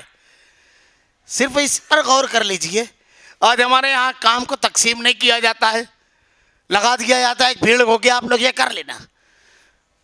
ذمہ داری کا بوجھ جب تک آج نہیں ڈالیں گے معلوم کیسے پڑے گا کس نے کما حقہ اپنی ذمہ داری کو ادا کیا. اور جب ذمہ داریاں بانٹ دی جاتی ہے تو اس کو احتساب کا بھی احساس ہوتا ہے. اللہ کے نبی نے تقسیم کر دیا، یہ نہیں کہ پوری خندق، حالانکہ انتہائی مطیع اور فرمانبردار تھے. خود اللہ کے رسول لگے رہے تاکہ کام کرنے والے کو حوصلے بڑھے. اللہ کے رسول صلی اللہ علیہ وسلم نے خندق کا واقعہ، اس میں بھوک اور انتہائی قسم و پرسی کے حالات میں جو ہوا اور اللہ کے نبی نے جو ضبط کا مظاہرہ کیا، اللہ سے دعائیں، وہ ایک الگ عنوان ہے، ایک الگ چیز ہے. میں اختصار سے صرف یہ بتا رہا ہوں کہ اللہ کے رسول صلی اللہ علیہ وسلم نے یہ کیا. اب یہ تمام قبیلے ملے ہوئے ہیں. حضرت نعیم بن مسعود ایک صحابی جو غطفان سے تعلق رکھتے تھے، وہ آ کر کے کہتے ہیں کہ اللہ کے رسول مجھے بارے میں معلوم نہیں ہے کہ میں مسلمان ہو گیا ہوں، کیا میں کچھ کر سکتا ہوں؟ اللہ کے نبی نے ارشاد فرمایا تو اکیلا آدمی کیا کرے گا؟ دیکھیے مشرکین یہود سب ہیں. نعیم بن مسعود کو اللہ کے نبی صلی اللہ علیہ وسلم کہتے ہیں ٹھیک ہے جا. کچھ گفتگو بھی اللہ کے رسول صلی اللہ علیہ وسلم سے نعیم بن مسعود کی. نعیم بن مسعود گئے اور جا کر کے اللہ کے نبی صلی اللہ علیہ وسلم نے جب ان کو بھیجا تو مشرکین مکہ کے پاس گئے اور جا کر کے کہا، یہود کے پاس پہلے گئے، معاف کیجئے گا، کہا تمہارا میرا کیسا تعلق ہے؟ بھلے سب دوستی، مراسم، تحفے کے لین دین سب یاد دلایا، اچھی باتیں، اچھے اوقات، سب جب یاد آ گیا، جب اپنائیت کے جذبے حد ایک آخری حد تک پہنچ گئے کہ تو بس یہاں تک پہلے لے کر گئے، یہ سب نفسیات ہے. اس کے بعد کہا یہ جو آئے ہوئے ہیں مکہ کے مشرکین، یہ تو ان کا معاملہ ایسا ہے، 2 مرتبہ بھیڑ چکے ہیں اور کبھی ان کو اگر کچھ کام معاملہ کمزور نظر آیا تو یہ تم کو اسی حال پہ چھوڑ کے نکل جائیں گے. تمہارا کیا ہوگا؟ تم صرف مدینہ میں رہو گے. پلٹ کر جب جوابی کارروائی محمد صلی اللہ علیہ وسلم کے ساتھی کریں گے تو تمہارا کیا ہوگا؟ تو کہا کیا کریں؟ میری ایک رائے ہے، ان لوگوں کو باندھ لو. ان کے کچھ آدمی بولنا کہ ہمارے پاس یرغمال رکھو، جب ہم جنگ کریں گے تمہارے ساتھ. یہودیوں کو جا کر سمجھایا، اکیلے آدمی ہے، بالکل اکیلے. دیکھیے منظر دیکھیے، 70 گھرے ہوئے ہیں، مقابلے کی طاقت نہیں ہے. صحابہ کرام کی جو تعداد ہے انتہائی محدود، 10,000 کا لشکر جرار صرف سامنے ہے، اندر جو یہودی ہیں وہ الگ ہے، جو سازشیں چل رہی ہے وہ الگ ہے. اب نعیم بن مسعود وہاں سے اٹھ کر گئے مشرکین مکہ کے پاس. کہا دیکھو یہ یہود ہر مرتبہ دھوکہ کرتے ہیں، لوگ جانتے ہو، وعدہ خلافی تو ان کی مشہور ہے. اور ان لوگوں کا معاملہ یہ ہے کہ کئی مرتبہ ایسے واقعات ہوئے، اس لیے محمد صلی اللہ علیہ وسلم کا اعتماد جیتنے کے لیے وہ یہ کرنے والے ہیں کہ تمہارے کچھ آدمی یرغمال کے طور پر مانگیں گے، اور اگر کبھی کچھ اور ہوا جنگ میں تو یہ اپنے بچاؤ کے لیے کہیں گے کہ ہم لوگ ان کے ساتھ تھوڑی تھی، یہ دیکھو ان کے آدمی تو ہم پہلے تو پکڑ کر رکھے. تو اگر آدمی مانگے تو مت دینا، یہ تمہارے اچھے کے لیے کہہ رہا ہوں، تمہاری مرضی جو کرنا ہے. بولے بات تو صحیح ہے. اب ان لوگوں نے پیغام بھیجا، ایک آدمی ہے نعیم بن مسعود، ایک پیغام بھیجا کہ اللہ کے نبی اور صحابہ پہ حملہ کر دیا جائے، آج کل بس حملہ کرتے ہیں، آپ لوگ اندر سے ہم لوگ باہر سے یہودیوں کے پاس. تو یہودیوں نے کہا پہلی چیز تو یہ کہ سنیچر کا دن ہے کل، ہم سنیچر کے روز جب کچھ کریں گے تو کیا ہوتا ہے معلوم. اور دوسری بات یہ کہ تم ہمارے پاس کچھ آدمی ارغمال کے طور پر دیکھو تو ہم حملہ کریں گے. مشرکین مکہ نے کہا کہ بات تو بالکل صحیح ہے. نعیم بن مسعود کی سارا اعتماد ٹوٹ گیا کہ معمولی چیز نہیں، ہم اس کو آسانی سے پڑ جانا. اندر اور باہر کے 2 منصوبے جو ایک ساتھ آتے اور جو مسئلہ بن سکتے تھے، ایک آدمی کے ذریعے اللہ کے نبی نے توڑا. ہم دشمن کی قوتوں کو اس طرح منتشر کرنے اور اس طرح توڑنے کے لیے کتنے اقدامات کرتے ہیں، یہ معمولی چیز نہیں ہے. دشمن جب سب مل کر کے آئے تو کیا کیا جاتا ہے، قدم قدم پر موجود ہوتی ہیں یہ چیزیں، قدم قدم پر. ہمارا معاملہ تو ایسا ہے، ہمارا معاملہ ایک صاحب RSS کے ایک صحافی کو کہنے لگے، مسلم لڑکیاں جب مسلم محلے میں جاتی ہے تو بتا رہا ہوں، یہ جب جاتی ہیں تو آپس میں دھینگا مستی کرتی ہیں، کبھی غیر مسلم نوجوان پر گر جائیں اور مسلم نوجوان دیکھ لے میں تو فساد ہو جائے. تو ذرا کچھ لکھ دیجئے. انہوں نے خبر بنائی کہ مسلم لڑکیاں ایسا ایسا کر دی ہیں. ہمارے شہر کے کونا مشکو صحافی اور شاعر تھے, میں ان کے پاس بیٹھا کرتا تھا, اور یہ بات میں آپ بتا رہا ہوں آج یہ تقریباً 25 سال پرانی ہے, 25 یا 30 سال پرانی بات ہے. یہ بیٹھا ہوا تھا میں ان کے پاس. جب وہی صحافی آئے جو خبر لکھے تھے تو یہ کونا مشکو صحافی کہتے ہیں کہ یہ خبر کس نے دی تھی؟ گھورموڑے نے دی تھی. کہا ہاں. کہا دیکھا ہے کبھی ایسا کوئی واقعہ؟ تو کہنے لگے نہیں. کہا اب آپ کی بچیوں کو چھیڑیں گے اور یہ اخبار پٹک دیں گے کہ دیکھو ان کی لڑکیاں خود دھینگا مستی کرتی ہیں, تو وہ ہوگا ایسا کچھ. خبر پہلے بنائی گئی. وہ پکا RSS کا آدمی ہے.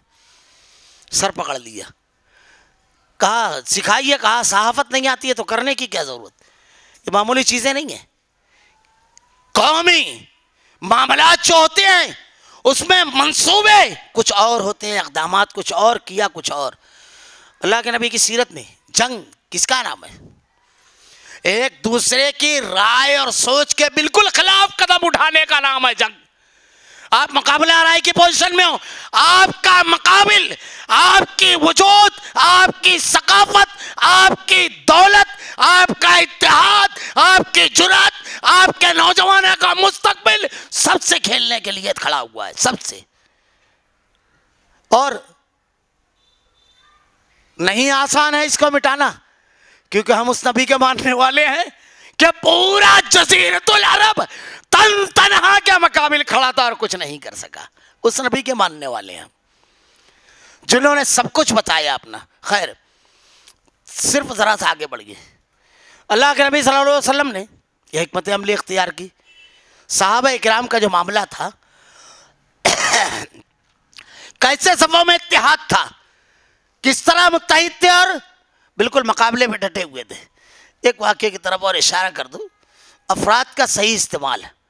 اللہ کے رسول صلی اللہ علیہ وسلم اللہ سے مدد مانگ رہے ہیں, تدبیر اور حکمت اختیار کر رہے ہیں, اور اس طرف یہ معاملہ چل رہا ہے, اس طرف کہ یہ لوگ حملہ کے اس میں ہیں. اسی واقعات میں انہی واقعات میں ہیں کہ اللہ کے رسول صلی اللہ علیہ وسلم نے, ایک یہودیوں کا قبیلہ تھا بنو قریظہ, ان کا معاملہ یہ تھا کہ ان لوگوں نے اللہ کے نبی سے معاہدہ کیا ہوا تھا, اور یہ خبر لگی اللہ کے رسول صلی اللہ علیہ وسلم کو کہ یہ لوگ معاہدہ توڑنے والے ہیں اور حملہ کرنے والے ہیں. اللہ کے نبی صلی اللہ علیہ وسلم نے ان کے حلیف قبیلے کے لوگوں کو ان سے گفتگو کرنے کے لیے بھیجا.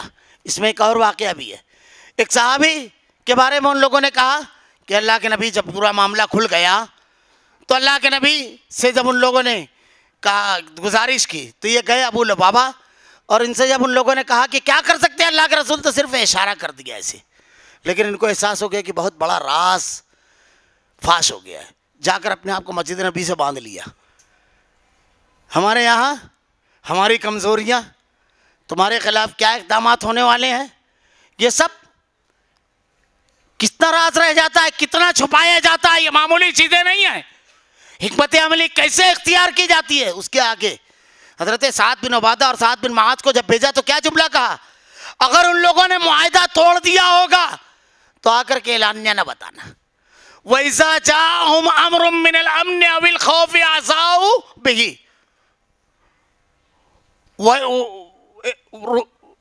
وَإِلَى الرَّسُولِ وَأُولِي الْأَمْرِ فَرُدُّوهُ وَلَوْ رَدُّوهُ إِلَى الرَّسُولِ وَإِلَى أُولِي الْأَمْرِ. اگر آپ کے پاس کوئی خبر آ جائے خوف کی یا امن کی, تو فولانا نہیں ہے, فارورڈ نہیں کرنا ہے فوراً.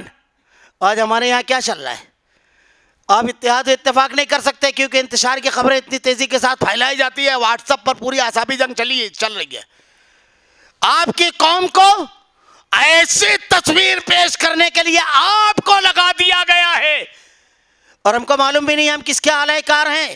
ہمارے نوجوان کو معلوم نہیں ہے کہ فارورڈ کیا کرنا ہے.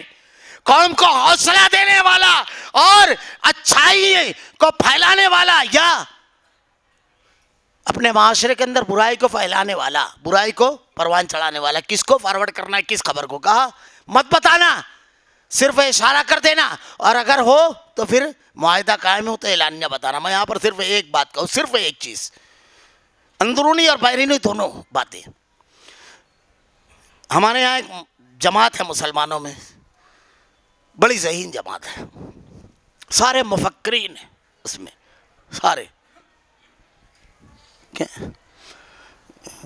سارے مفکرین کی جماعت ہے وہ. تو اس جماعت کے لوگ ایک باقاعدہ ٹرینڈ چلائے. ان لوگوں کے ساتھ ایک مرتبہ میں سفر میں تھا تو سعودی عربیہ کو برا بھلا بولنا شروع کر دیا. ہمارے یہاں مسلمانوں میں یہ ہے. میں یہ خاص چیز بتا رہا ہوں، ہم کو جو جنگ لڑنی ہے فکری، اعصابی، نفسیاتی، اور اللہ کے نبی کی سیرت، غزوہ احزاب کہنا شروع کیا. جیسا کہ مسلمانوں کو وتیرہ ہے، اگر کسی بھی مسلمان کو پکڑیے کہ دنیا میں سب سے بڑی مملکت کون سی ہے، سب سے بڑا برا ملک کیا ہے، اس کی خامیاں بتائیں. کسی ملک کا نہیں بتائے گا سوائے سعودی عربیہ کے. میں نے پوچھا یہ بتائیے دنیا میں مسلمانوں سے سب سے زیادہ نفرت کون کرتا ہے؟ کہا یہودی. کہا اسلام سے؟ کہا یہودی. تو میں نے کہا دنیا کے اس ایک ملک کا نام بتائیے جہاں اسلام نافذ ہے بطور قانون. تو کچھ بول ہی نہیں رہے. میں بولا بتائیے. تو کہنے لگے سعودی. تو مولا سب سے زیادہ گالی تو اسی کو یہودی بکے گا نا. تو کہنے لگے ہاں. تو مولا آپ کس کو دیتے ہیں؟ آپ کس کو دیتے ہیں؟ میں یہاں صرف 2-4 جملے کہوں گا بس. ایک ملک جہاں مال محفوظ، عزتیں محفوظ، جان محفوظ، امن، ایک پورے دنیا. میرے پاس وقت تو نہیں ہے کہ ریشو بتاؤ دنیا کے تمام ممالک کا. آج نیٹ چالو کیجئے، موبائل کا نیٹ کا دور ہے، تعلیم کا ابھی چالو کیجئے. جرائم زیرو، جہاں سونے کی دکانیں کپڑوں سے ڈھک کر نکل جاتا ہے آدمی، جہاں عزتیں محفوظ. جس ملک کا حال یہ ہے کہ ہندوستان میں جب گینگ ریپ ہوتا ہے، دلی گینگ ریپ، تو ایل کے اڈوانی اور وشو ہندو پریشد کے لیڈر اور لالو پرساد یادو کہتے ہیں کہ اس کو وہ سزا دی جائے جو اسلام میں ہے، جو سعودی عربیہ میں ہے وہ سزا دی جائے. کیوں گالی دی جاتی ہے اس کو؟ سعودی کو آپ کیا سمجھتے ہیں؟ اس کو صرف سعودی عرب، کسی ملک سے کسی کو ہمدردی نہیں رہتی ہے. کہیں مسلمان سمپل اور نمونے کے طور پر یہ نہ پیش کرے کہ اسلام نافذ ہونے پر ایسا امن ہوتا ہے، یہ نہ پیش کرے تو گالی کس سے دلوائی؟ ہم نے سمجھا ہی نہیں ہم کیا کر رہے ہیں. آپ نے کبھی ترکی کے خلاف سنا؟ انڈونیشیا کے، ملیشیا کے، پاکستان کے، افغانستان کے، بنگلہ دیش، کسی کے خلاف سنا؟ وہاں اسلام نہیں ہے. تو ایسی تصویر خود مسلمانوں میں پیش کر دی جائے کہ مسلمان اس کو پیش ہی نہ کرے کہ دیکھو اس کو نافذ کرنے پر یہ اس طرح امن اور قانون کی صورتحال رہے گی اور لوگ اس کی طرف راغب ہوں، اعلی کار بن گئے. مذہبی اور نظریاتی اعتبار سے ہمارے یہاں صورتحال کیا ہے؟ ایسے لوگ ہمارے یہاں نیٹ پر بیٹھ کر کے آن لائن درس اور تدریس کی خدمات انجام دے رہے ہیں، جو قرآن اور حدیث اس کی ضابطے اور اصولوں کو نہیں جانتے. دیکھیے موٹر سائیکل چلانا ایک بات ہے، یہ تو میرے خیال سے ابھی جتنے بیٹھے ہوں گے سب کو آتی ہوگی، لیکن بنانا الگ چیز ہے. جب بگڑتی ہے تو کس کے پاس لے کر جاتے ہیں آپ؟ یہ چابی لے کر بیٹھ جاتے ہیں کھولنے کے لیے. یہ جو ہمارے نیٹ پہ بیٹھے ہوئے ہیں یہ کھولنے بیٹھ جاتے ہیں، اور کیا ہوتا ہے اس کا انجام؟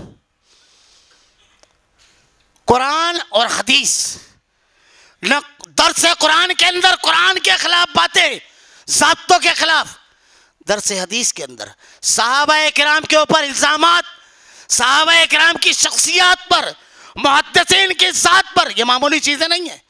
اسلام سے متنفر کرنے کے لیے، مسلمانوں سے متنفر کرنے کے لیے، قرآن سے متنفر کرنے کے لیے باقاعدہ ٹرینڈ چل رہا ہے.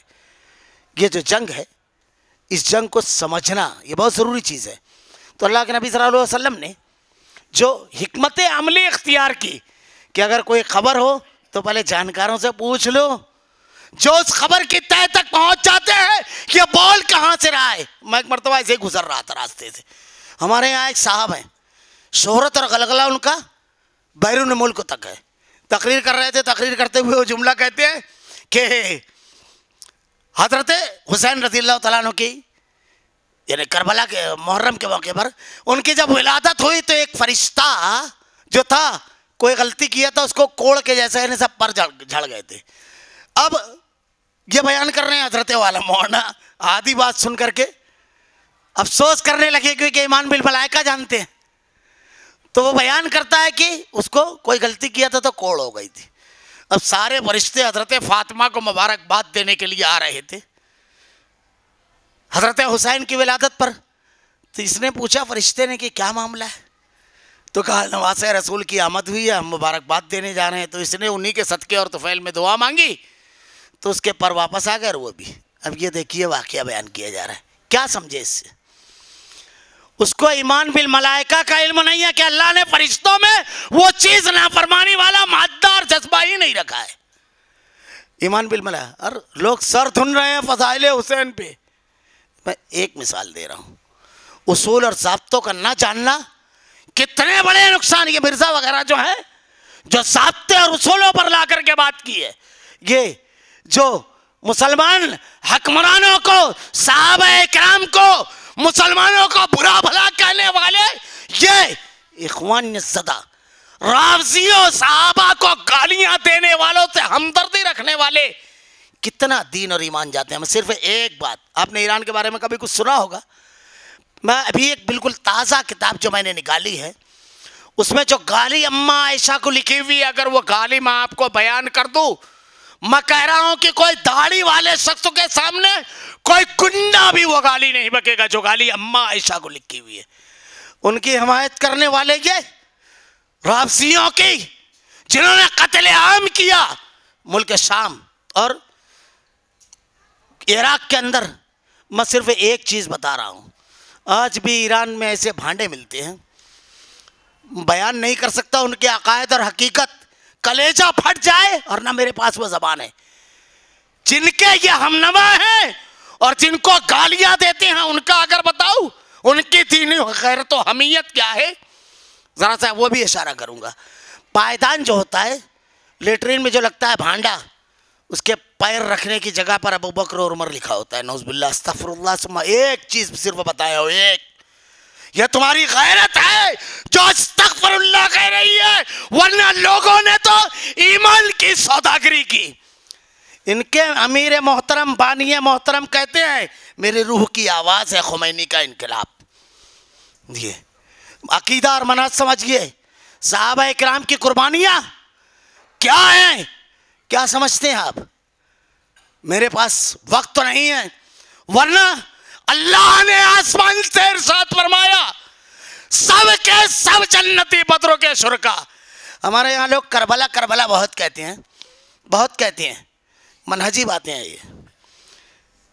دیکھیے جنگ میں قتل ہوتے ہیں, قتل کیے جاتے ہیں, مسکراتے ہوئے سرما جان دیتے ہیں, لیکن آپ کو کربلا بتایا نہیں گیا. صرف ایک جملہ کہوں گا, بدر بھلائی جاتی ہے. سرموں کے پتے پانی ہو جائے وہ بدر میں ہوا ہے. صحابہ کون ہے؟ ایسی جنگ تاریخ نے نہیں دیکھی, خالی ہے انسانی تاریخ کا دامن. بدروں میں جو ہوا وہ کہیں نہیں ہوا. کیا ہوا؟ ایک ہلکا سا, صرف ویسے ایک ہلکا سا منظر دکھا رہا ہوں, ہلکا سا بس. بدر میں اس طرف کھڑے تھے ابو بکر, سامنے کھڑا تھا آپ کا بیٹا عبد الرحمن, اس طرف کھڑے تھے حذیفہ, سامنے کھڑا تھا آپ کا باپ عتبہ, سامنے کھڑا تھا آپ کا چچا شیبہ, سامنے کھڑا تھا آپ کا بھائی ولید, اس طرف کھڑے تھے ابو عبیدہ, سامنے کھڑے تھے آپ کا والد, اس طرف کھڑے تھے حمزہ, سامنے کھڑا تھا آپ کا بھائی عقیل, حارث, اس طرف کھڑے تھے حضرت علی, سامنے آپ کا بھائی کھڑا تھا جعفر, اس طرف کھڑے ہوئے تھے حضرت عمر, سامنے کھڑا تھا آپ کا ماموں. اگر میں صرف رشتے بتاؤں, خون کے مقابل تلواروں میں جنبش رہی آئی ہاتھ چلاتے ہوئے, یہ ہے بدر. اپنوں کے خلاف تلوار چلانا. ابو بکر کا بیٹا کہتا ہے ابا آپ میری تلوار کی زد میں تھے, میں نے چھوڑ دیا, اللہ اپنے بے شمار رحمتیں نازل فرما. حضرت ابو بکر کہتے ہیں تو اگر میری تلوار کی زد میں آتا تو ہرگز نہیں چھوڑتا. یہ ابو عبیدہ ہے, 3 مرتبہ کہا ابا جان ہٹ جائیے, 4تھی مرتبہ پھر تلوار نہیں رکی. یہ تھا بدر, یہ ہے صحابہ. تم صحابہ کی بات کرتے ہو, ان کی عظمت اس طرح کوئی کھول لے جائے, اور تم نے عقیدہ پڑھا کہاں؟ امام پر بولا جائے تو غیرت جاگ جائے, باپ کو گالیاں دی جائے تو غیرت جاگ جائے, خاندان کو کہا جائے تو جاگ جائے، اور جن کو اللہ نے کہا فَإِنْ آمَنُوا بِمِثْلِ مَا آمَنْتُمْ بِهِ، یہ سیمپل اور نمونہ ہے اسلام کا. یہ صحابہ، یہ پورا ایک ٹریڈ چل رہا ہے، اس کو سمجھنا ضروری ہے. دونوں محاذ پر اللہ کے رسول صلی اللہ علیہ وسلم کی سیرت کے ایک جملہ، خبر کون سی ہے جو حوصلوں کو توڑ دے گی، عقیدوں کو خراب کر دے گی اور اتحاد کو نقصان پہنچائے گی، اچھائیوں کو ختم کر دیں گی. اس کی تمیز صرف ایک جملے میں. اور آگے تیزی سے بڑھ گئے. کیا کہا؟ کہو تو ان لوگوں سے میں معاہدہ کر لوں. حضرت سعد نے، عبادہ اور سعد بن معاذ نے کہا اے اللہ کے نبی اگر اللہ کا حکم ہے تو منظور. یہ جواب ہوتا ہے، یہ جواب ہے صحابہ کا. اور اگر ایسے ہی ہے کہ نقصان کے خوف سے تو ایک دانہ نہیں دیں گے، تلوار دیں گے. جواب کا انداز دیکھیے. اگر اللہ کا حکم ہے یہ عقیدہ، سر جھک جانا چاہیے، سمعنا و اطعنا مزاج. اس کے بعد حضرت سعد کو جو فیصلہ کرنے کے لیے بلایا تھا، ہمارے یہاں جماعتیں قربان کر دی جاتی ہے، حق قربان کر دیا جاتا ہے. انہوں نے کیا کہا تھا؟ آج کسی ملامت گھر کی ملامت کی پرواہ نہیں کروں گا، میں اشارے کر رہا ہوں. پھر اسی واقعے میں خوبصورت واقعہ حضرت حذیفہ بن یمان رضی اللہ تعالیٰ عنہ کا ہے. اللہ کے نبی صلی اللہ علیہ وسلم نے حضرت حذیفہ رضی اللہ تعالیٰ عنہ کو کہا کہ دشمن کی خبر لے کر آؤ. واقعہ پڑھیے کبھی آپ.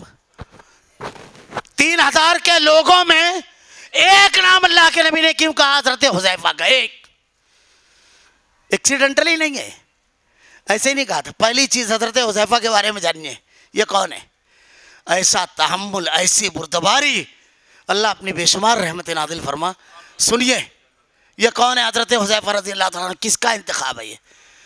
غزوہ احد میں جب اللہ کے نبی کی شہادت کی خبر اڑی جھوٹی تو ان کے والد محترم حضرت یمان، مسلمانوں نے جب پلٹے مسلمان تو بالکل سامنے حضرت یمان تھے ان کے والد، اور حضرت حذیفہ دیکھ رہے ہیں. تلواریں لے کر جب ان کی طرف لپکے تو حضرت حذیفہ تیز آواز میں کہتے ہیں کہ مسلمانوں یہ میرے والد یمان ہیں. اس بیٹے کے بارے میں تصور کیجئے اور اس تدبر اور حلم اور بردباری کے بارے میں. جب یہ جملہ کہتے ہیں اس سے پہلے ان کی تلواریں اپنا کام کر گئی، آواز سے پہلے سامنے شہید کر دیا گیا. اگر کسی کے باپ کو ایسے مار دیا جائے بے گناہ اور اپنے، لیکن جملہ کیا کہا؟ اللہ تم پر رحم فرمائے، یہ تو میرے والد یمان تھے. یہ کیا جملہ کہا؟ اللہ تم پر رحم فرمائے، یہ تو میرے والد. معمولی چیز، یہ صحابہ تھے. ایسے دل، ایسے جذبات، ایسا تحمل، تاریخ انسانی کا دامن مفلس و قلاش ہے ایسی مثالیں دینے سے. آپ صحابہ پر تنقید کرتے ہو. ہمارا محبت جو ہی نہیں ہے. اور آگے بڑھ گئے. اب یہی حضرت حذیفہ رضی اللہ تعالیٰ عنہ کو اللہ کے نبی کہتے ہیں حذیفہ، جب نام لیا تو وہ کہتے ہیں سردی اتنی شدید تھی، رات اتنی تاریک تھی کہ اللہ کے نبی نے اگر میرا نام نہیں لیا ہوتا تو نہیں اٹھتا میں.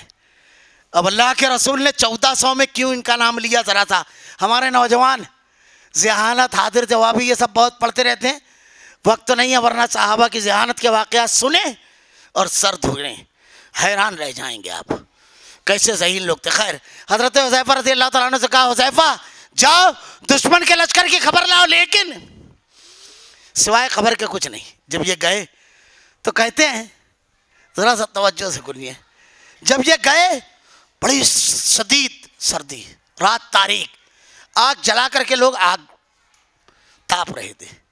ایک جگہ ابو سفیان جو لشکر کے سپہ سالار تھے نظر پلی، بولے میں تاک کر اگر تیر مارتا مار دیتا، لیکن اللہ کے نبی نے روکا تھا. کس کو روکا تھا؟ وہ جو اپنے باپ کی موت پر بھی کوئی جملہ غلط بولنے سے رک گیا. اتنا اپنے آپ کو کنٹرول کرنے والے صحابی تھے وہ. اللہ کے نبی نے چن کر بھیجا. خیر، کہتے ہیں کہ میں آگ تاپنے بیٹھ گیا. ابو سفیان کو احساس ہو گیا، بہت ذہین لوگ تھے. مشرکین مکہ ایسے ہی نہیں تھے، کتنے ذہین لوگ تھے. اللہ کے نبی کا سابقہ ایسے ہی لوگوں سے نہیں تھا. یہ تو اونٹ کی مینگنی دیکھ کر کہتا ہے یہ تو مدینہ کے اونٹ ہیں، مینگنی دیکھ کر سوار کا پتہ بتانے والی قوم تھی سامنے، معمولی نہیں تھے۔ حضرت حذیفہ رضی اللہ تعالیٰ عنہ کہتے ہیں ابو سفیان نے اعلان کیا کہ تمہارے درمیان محمد صلی اللہ علیہ وسلم کے لشکر کے کچھ لوگ گھس آئے ہیں، اس لیے ہر شخص اپنے بازو والے کو چیک کر لے ہوئے۔ یہ کہتے ہیں اعلان ختم ہوا، میں نے بازو والے کی کلائی پکڑی، تیرا نام کیا ہے بتا۔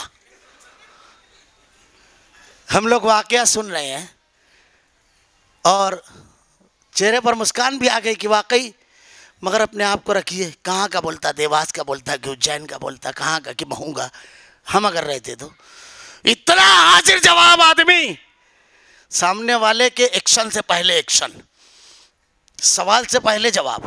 جب انہوں نے پوچھ لیا تو وہ کیا پوچھے گا؟ یہ اللہ کے نبی کی قیادت ہے۔ غزوہ احزاب اگر آپ پڑھیں گے، اللہ کے رسول صلی اللہ علیہ وسلم نے افراد کا استعمال کیسے کیا، خوف و ہراس کے اس ماحول میں آپ نے کس طرح وہ جنگ جیتی، اللہ سے کیسا توکل۔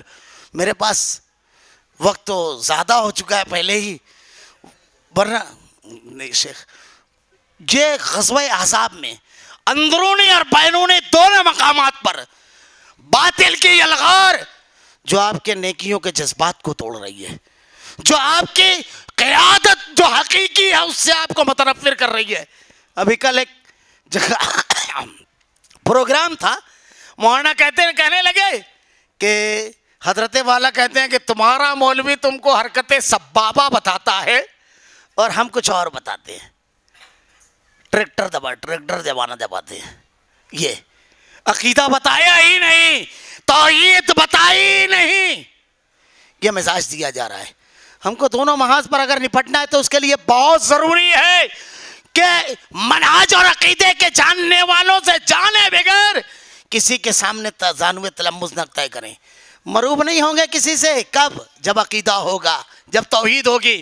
یہ معمولی چیز نہیں ہے، میں ایک جملہ کہہ رہا ہوں اس پروگرام کی مناسبت سے کہ اس نیلگو آسمان کے نیچے اور اس زمین کی پیٹھ پر اگر شرک سے پاک کسی کے پاس عقیدہ اور بدعت سے پاک عمل ہے تو صرف اور صرف ایک جماعت ہے، صرف اور صرف ایک۔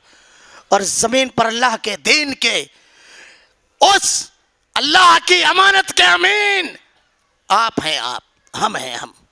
اللہ نے ہمیں چنا ہے اس کے لیے، معمولی چیز نہیں ہے۔ اپنے عقیدے کو سمجھئے۔ ہمارے یہاں کہتے ہیں، اب یہ جملہ بھی انہی لوگوں کا ہے، یہ بھی صرف یہی تو عنوان، توحید اور سنت، معمولی چیز نہیں ہے یہ۔ اللہ کے نبی صلی اللہ علیہ وسلم، میں ایک جملہ صرف کہوں گا، توحید پر میں تھوڑا سا کہہ چکا۔ آپ نے کبھی غور کیا توحید پر؟ ہر نبی نے اپنی دعوت کا آغاز توحید سے کیا، کیوں؟ ایک اشارہ صرف کروں گا، ایک۔ قوم لوط، ان کا گناہ کیا ہے؟ وَلُوطًا إِذْ قَالَ لِقَوْمِهِ أَتَأْتُونَ الْفَاحِشَةَ مَا سَبَقَكُم بِهَا مِنْ أَحَدٍ مِنَ الْعَالَمِينَ۔ اخلاقی۔ قوم شعیب، ناپ تول میں کمی مالی۔ قوم عاد، ظلم۔ وَإِلَىٰ عَادٍ أَخَاهُمْ هُودًا قَالَ يَا قَوْمِ اعْبُدُوا اللَّهَ مَا لَكُم مِّنْ إِلَٰهٍ غَيْرُهُ وَإِلَىٰ ثَمُودَ أَخَاهُمْ صَالِحًا قَالَ يَا قَوْمِ اعْبُدُوا اللَّهَ مَا لَكُم مِّنْ إِلَٰهٍ غَيْرُهُ وَإِلَىٰ مَدْيَنَ أَخَاهُمْ شُعَيْبًا قَالَ يَا قَوْمِ اعْبُدُوا اللَّهَ مَا لَكُم مِّنْ إِلَٰهٍ غَيْرُهُ۔ سب سے پہلے توحید کیوں ہے؟ اللہ کے نبی نے سب سے پہلے کیا کہا؟ قولوا لا الہ الا اللہ تفلحوا۔ عقیدے کی قیمت سمجھئے۔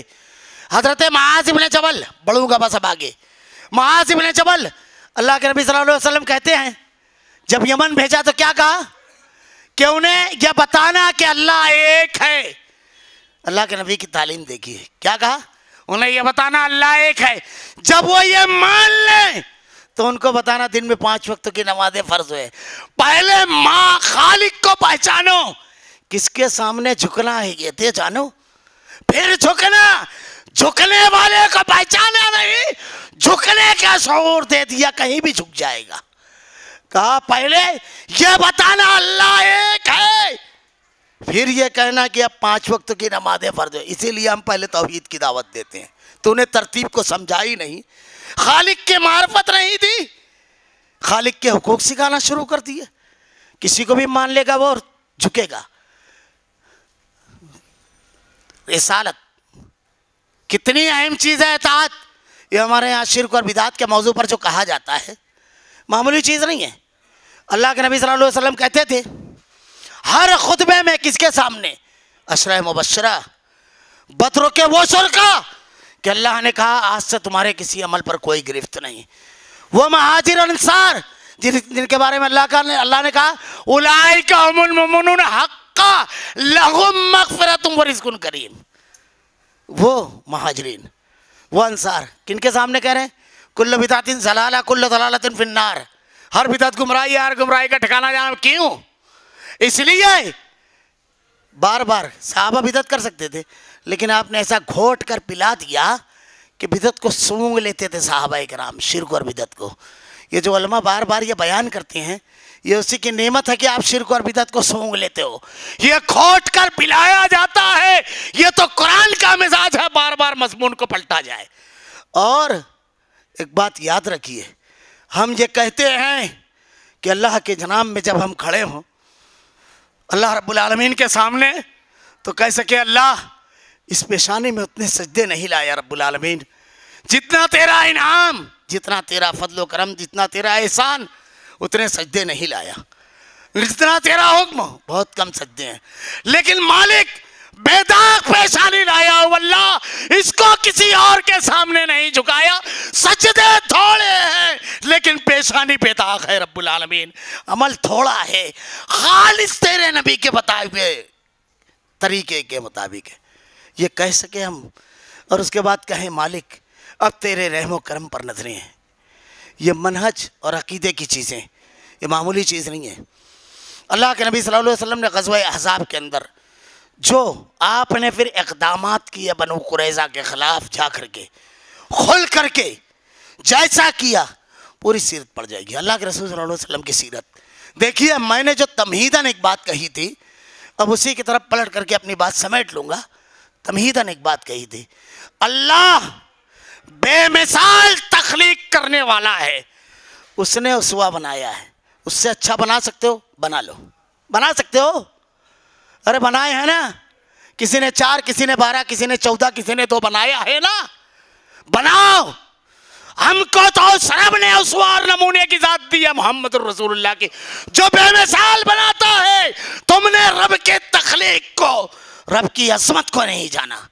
اللہ نے بنایا ہی ایسا جامع کلمات دے کر کے، جوامع الکلم.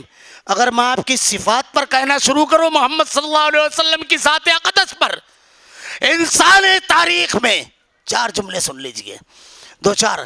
انسان تاریخ میں کوئی بھی شخص اپنے قریبی لوگوں میں بڑا نہیں رہا سوائے محمد صلی اللہ علیہ وسلم کے. پورے انسان تاریخ میں کسی بھی آدمی کا زندگی کا ہر منٹ تاریخ کی مکمل روشنی میں سوائے محمد صلی اللہ علیہ وسلم کے نہیں بتا سکتے آپ. اللہ کے نبی صلی اللہ علیہ وسلم کی خوبیاں کیا اللہ نے بنایا. بقول ابوالکلام آزاد کہ صورت تیری معیار کمالات بنا کر دانستہ مصور نے قلم توڑ دیا. بلغ العلا بکمالہ کشف الدجا بجمالہ حسنت جمیع خصالہ صلو علیہ وآلہ. اللہ نے کیسا جامع کمالات بنایا، کیسا جامع. جس نے عقیدہ نہیں سیکھا اس نے شرک کیا، جس نے نبی کی ذات اقدس کو نہیں دیکھا اس نے کسی اور کی تقلید کی، کسی اور کو اسوار نمونہ بنایا. جو توحید نہیں جانتا، جو اللہ کی عظمت نہیں جانتا وہ یہ کرتا ہے. اللہ رب العالمین نے ایسی جامع ذات دی ہے، مکمل ذات، اس کو اسوار نمونہ. ہم صرف 2 رکعت کے لیے اللہ کے نبی نے ان کو اسوہ نہیں بنایا، اللہ کے نبی کو اسوہ نہیں بنایا تھا. پیدائش سے لے کر وفات تک ہم گفتگو کریں تو اللہ کے نبی نے کیسی کی، ہم جواب دیں تو اللہ کے نبی نے کیسا دیا. ہم لوگ دعوت کا کام کرتے ہیں، ایک جملے میں بات ختم کر دوں گا، بس 2-3 مثالوں میں، بالکل 2-4-5 منٹ میں. کیا ہمارے ہاں بھاری بھرکم الفاظ سے لوگ بہت متاثر ہوتے ہیں. علامہ ابن قیم رحمۃ اللہ علیہ نے جوامع الکلم، اللہ کے نبی کو جامع کلمات والا کہہ کر بھیجا گیا. جامع کلمات. اب ایک جملہ کہتے ہیں، ہمارے یہاں اسلامی معاشرہ کے لوگ تحریک کھڑی کرتے ہیں. ابھی نکاح کی تقریب تھی، آ جائیے یہیں. کیا کہا اللہ کے نبی نے؟ نکاح 4 بنیادوں پر کرتا ہے آدمی، حسن و جمال، مال، حسب نسب، اور تم کس پر کرو؟ سیرت، دین. مال، حسن و جمال کی ضرورت کتنا ہے؟ 24 گھنٹے میں بہت رہا تو آدھا گھنٹہ. مال آیا گیا کوئی گارنٹی نہیں. نسب، اور نیک ہو تو ٹھیک، نہیں تو تبت یدا ابی لہب. نسب نہیں کام آتا ہے، اصل چیز ہے اخلاق. اب دیکھیے ابھی ایک رپورٹ آئی، ہماری مائیں، ہماری خواتین جب امید سے ہوتی ہیں 5 مہینہ یا 6 مہینے کا بچہ جب ہوتا ہے، 4 مہینے کا ہوتا ہے تو پیٹ میں روح ڈال دی جاتی ہے. تو اگر ایک خاص قسم کی موسیقی عورت سنے تو بچے کی ولادت کے بعد اگر وہ موسیقی لگائیں گے تو بچہ چپ ہو جائے گا. اس کا کیا مطلب ہے؟ اگر قرآن کی کوئی صورت بار بار پڑھے گی، وہ 5 مہینہ 6 مہینے کا جب اس کو بچہ رہے گا وہی قرآن کی آیتیں سنے گا تو بچہ چپ ہو جائے گا. ماں کے اثرات پیٹ کے اندر سے قبول کرنا شروع کرتا ہے. اللہ کے نبی نے کہا کس کو؟ نیک ماں باپ. سب سے بڑا مدرسہ کون ہوتا ہے جانتے ہو؟ سب سے بڑا مدرسہ گھر. ایک مثال دیتا ہوں. یہ آدمی گھر میں بیٹھا ہوا ہے، اچانک موبائل آیا، 4 سال کا بچہ قریب میں کھیل رہا ہے، یہ موبائل اٹھائے، حضرت ہاں ارے بازار میں ہوں. اب یہ 4 سال کا بچہ دیکھا کہ ابا چیئر پر بیٹھے ہیں بازار میں، اس کا مطلب جھوٹ بولنے میں کوئی قباحت. اللہ کے نبی کیا کہہ رہے ہیں؟ نیک بیوی لاؤ، پورا گھر بدل دے گی. یہ معمولی چیز نہیں ہے، اصلاح معاشرہ کی تحریک کھڑی کرتے ہیں ہم. میں ایک ایک جملہ اللہ کے رسول کی سیرت کو سمجھیے. آج ہم لوگ اپنے گھروں کی اصلاح چاہتے ہیں، معاف کیجئے گا، ایک کڑوی تصویر ہمارے سماج اور معاشرے کی. بہو کی تلاش میں جب نکلتے ہیں تو الگ الگ پیمانہ ہے. کم سے کم 7ویں جماعت پڑھی ہے، کم سے کم SSC ہے، کم سے کم B.Ed ہے، کم سے کم D.Ed ہے. الگ الگ معیار ہے. کم سے کم کھانا پروسنا جانتی ہے، کم سے کم سینہ وہ جانتی ہے، کم سے کم ساری چیزیں پوچھتے ہیں. لیکن پوچھتے ہیں کم سے کم 5 وقت کی نمازی ہے، کم سے کم 1 پارہ روزانہ پڑھتی ہے، آدھا پارہ 2 رکوع، کم سے کم صبح کے اذکار اور شام کے اذکار پڑھتی ہے، کم سے کم مہینے 2 مہینے میں 1 مرتبہ کبھی رب کی جناب میں آنسو بھی گرا لیتی ہے. معاف کیجئے گا، ہم نے کم سے کم کوئی معیار بنایا ہے؟ بچہ کم سے کم کتنا کماتا ہے ہم پوچھتے ہیں؟ کم سے کم عقیدہ ہے، کم سے کم دین. اللہ کے نبی کے پاس ایک عورت نے اپنے آپ کو نکاح کے لیے پیش کیا. صحابی نے، اللہ کے نبی نے کہا مجھ کو ضرورت نہیں ہے. صحابی نے کہا میرا کر. تو پوری روایت لمبی ہے. اللہ کے نبی نے پوچھا ہے کچھ مہر؟ کہا نہیں. لوہے کی انگوٹھی؟ کہا وہ بھی نہیں. کہا اور؟ کہا 2 صورتیں یاد ہے. دوسری روایت اٹھا کر دیکھیے تو کیا ہے؟ سورہ بقرہ اور آل عمران، 4.25 پارے کی دونوں صورتیں. ایک لوہے کی انگوٹھی بیلنس نہیں، سینے میں 4.25 پارے کا قرآن ہے. داماد ڈھونڈتے ہیں. معاف کیجئے گا، ایک روایت صرف بتا رہا ہوں. اگر معاشرے میں ہم صرف نیک لڑکی ڈھونڈنے لگیں تو اب اندور کے لوگوں کے بارے میں کہا جاتا ہے بڑے تجارت مائنڈ لوگ ہوتے ہیں. حقیقت بھی ہے، بڑے ذہین ہوتے ہیں ماشاءاللہ. مارکیٹ میں جس مال کے ڈیمانڈ ہوتی ہے کمپنیاں وہی مال پروڈکٹ تیار کرتی ہیں. اب صرف نیک لڑکی ڈھونڈنے لگو، کیا ہوگا دیکھ لو. خود نیک لڑکی تیار کر. ہم چاہتے ہیں ایک حدیث، اللہ کے نبی صلی اللہ علیہ وسلم کی روایتیں، ایک ایک حکم پر عمل کریں. سماج کے معاشرے کی اصلاح، انقلاب کی بنیادیں دی ہے اللہ کے نبی نے. اب ایک آخری روایت بیان کر کے اپنی بات سمیٹ دوں گا. 30 صفحات ایک عالم نے اس پر لکھے ہیں. 30. اللہ کے نبی صلی اللہ علیہ وسلم نے ارشاد فرمایا مومن مومن کا آئینہ ہے. اللہ کے نبی نے ارشاد فرمایا. کبھی غور کیا اپنے آئینے پر کہ آئینے کا کیا کیا کام ہوتا ہے؟ صبح جب سو کر اٹھتے ہیں تو سب سے پہلے ہم کیا کرتے ہیں؟ آئینے کے مقابل کھڑے ہو کر کے اپنی بکھری زلفیں سنوارتے ہیں، اپنے سارے حلیے کو درست کرتے ہیں، اور کبھی کچھ کیچڑ وغیرہ لگائے تو اس کو صاف بھی کرتے ہیں. مطلب اپنی شخصیت کو کیا کرتے ہیں؟ نکھارتے ہیں. مومن مومن کا. تو ہمارے سامنے ہمارے بھائی کی شخصیت نکھرنا چاہیے کہ بکھرنا؟ تو اپنے بھائیوں کی شخصیت کے نکھار کا سبب بنتے ہیں، ان کے اعمال سنور جائیں. یہی ہے مکمل دائی، مکمل مصلح، تزکیہ کرنے والا، خیر کو بانٹنے والا. یہی ہے اللہ کے نبی نے کہا. اور آگے بڑھ گئے. آئینے کے سامنے جب ہم کھڑے ہوتے ہیں تو جتنا بڑا داغ ہمارے اوپر رہتا ہے آئینہ اتنا ہی بڑا بتاتا ہے کہ اس سے بڑا بتاتا ہے. آج تک دیکھے گا دنیا میں کسی آئینے کو؟ لیکن ہمارے بھائی میں اگر کوئی خرابی رہتی ہے، ارے اس کا باپ بھی ویسے ہی تھا، ہم تو باپ تک چلے جاتے ہیں. مومن مومن کا کیا کہا اللہ کے نبی نے؟ مومن مومن کا آئینہ ہے. اور آگے بڑھ گئے. جتنا باہر ہے، یعنی یہاں اگر کچھ لگا ہے تو یہی بتائے گا. کھوپڑی کے اندر برین ٹیومر ہے، یہاں پہ کچھ داغ لگائے تو یہ بتائے گا، لیکن یہ نہیں بتایا کہ اندر. یہ تو سب سونوگرافی اور ایکس رے بتاتے ہیں. ہم لوگ بولتے ہیں نہیں وہ ایسے ہی سوچتا ہے ہمارے اندر. مومن مومن کا آئینہ ہے. اور آخری بات اس کے بتانے کا مقصد عیوب کی صفائی ہوتی ہے یا چڑھانا اور بدنام کر؟ کیا مقصد ہوتا ہے؟ کبھی آئینہ آپ کو بولا کیا ارے دیکھ کیچڑ؟ بولا؟ ہمارے بھائی میں اگر کوئی خرابی ہو تو ہم اس کی بے عزتی اور اس کو بدنام کرنے کے لیے، مومن کا آئینہ ہے، وہ سنوارنے کے لیے، وہ جو بتاتا ہے، ہم بدنام کرنے اور ذلیل کرنے کے لیے۔ اللہ کے نبی نے کہا مومن کا آئینہ ہے۔ ایک آخری بات کہہ دوں، آئینے کے سامنے جب تک آپ کھڑے رہیں گے جبھی تک بتائے گا، ہٹنے کے بعد دنیا کا کوئی آئینہ نہیں بتاتا ہے۔ ہمارا ساتھی تو ہماری مجلس میں نہیں رہتا ہے اور ہم اس کی پوری تفصیل بیان کرتے ہیں۔ مومن کا آئینہ ہے۔ اللہ کے نبی سے حضرت ابو ہریرہ رضی اللہ تعالیٰ عنہ نے کہا کہ اللہ کے رسول اس میں وہ خامی ہوتی ہے، اللہ کے نبی نے کہا اگر وہ نہ ہو تو بہتان ہے، اور اگر ہو تو وہ تو غیبت ہے، غیبت کرنے والا جنت میں۔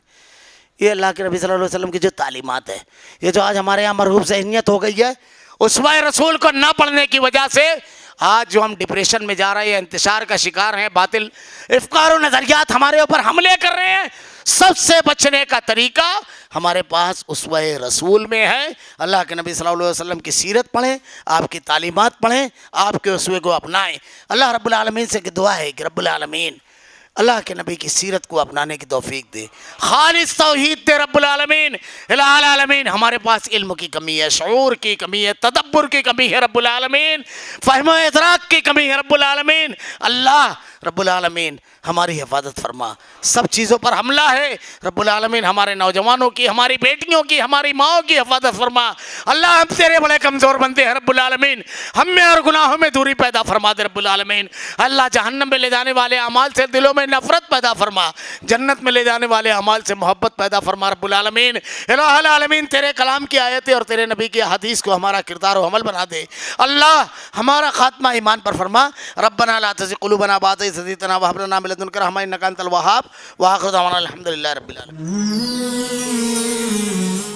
It's Al Fajr Educational Foundation presentations.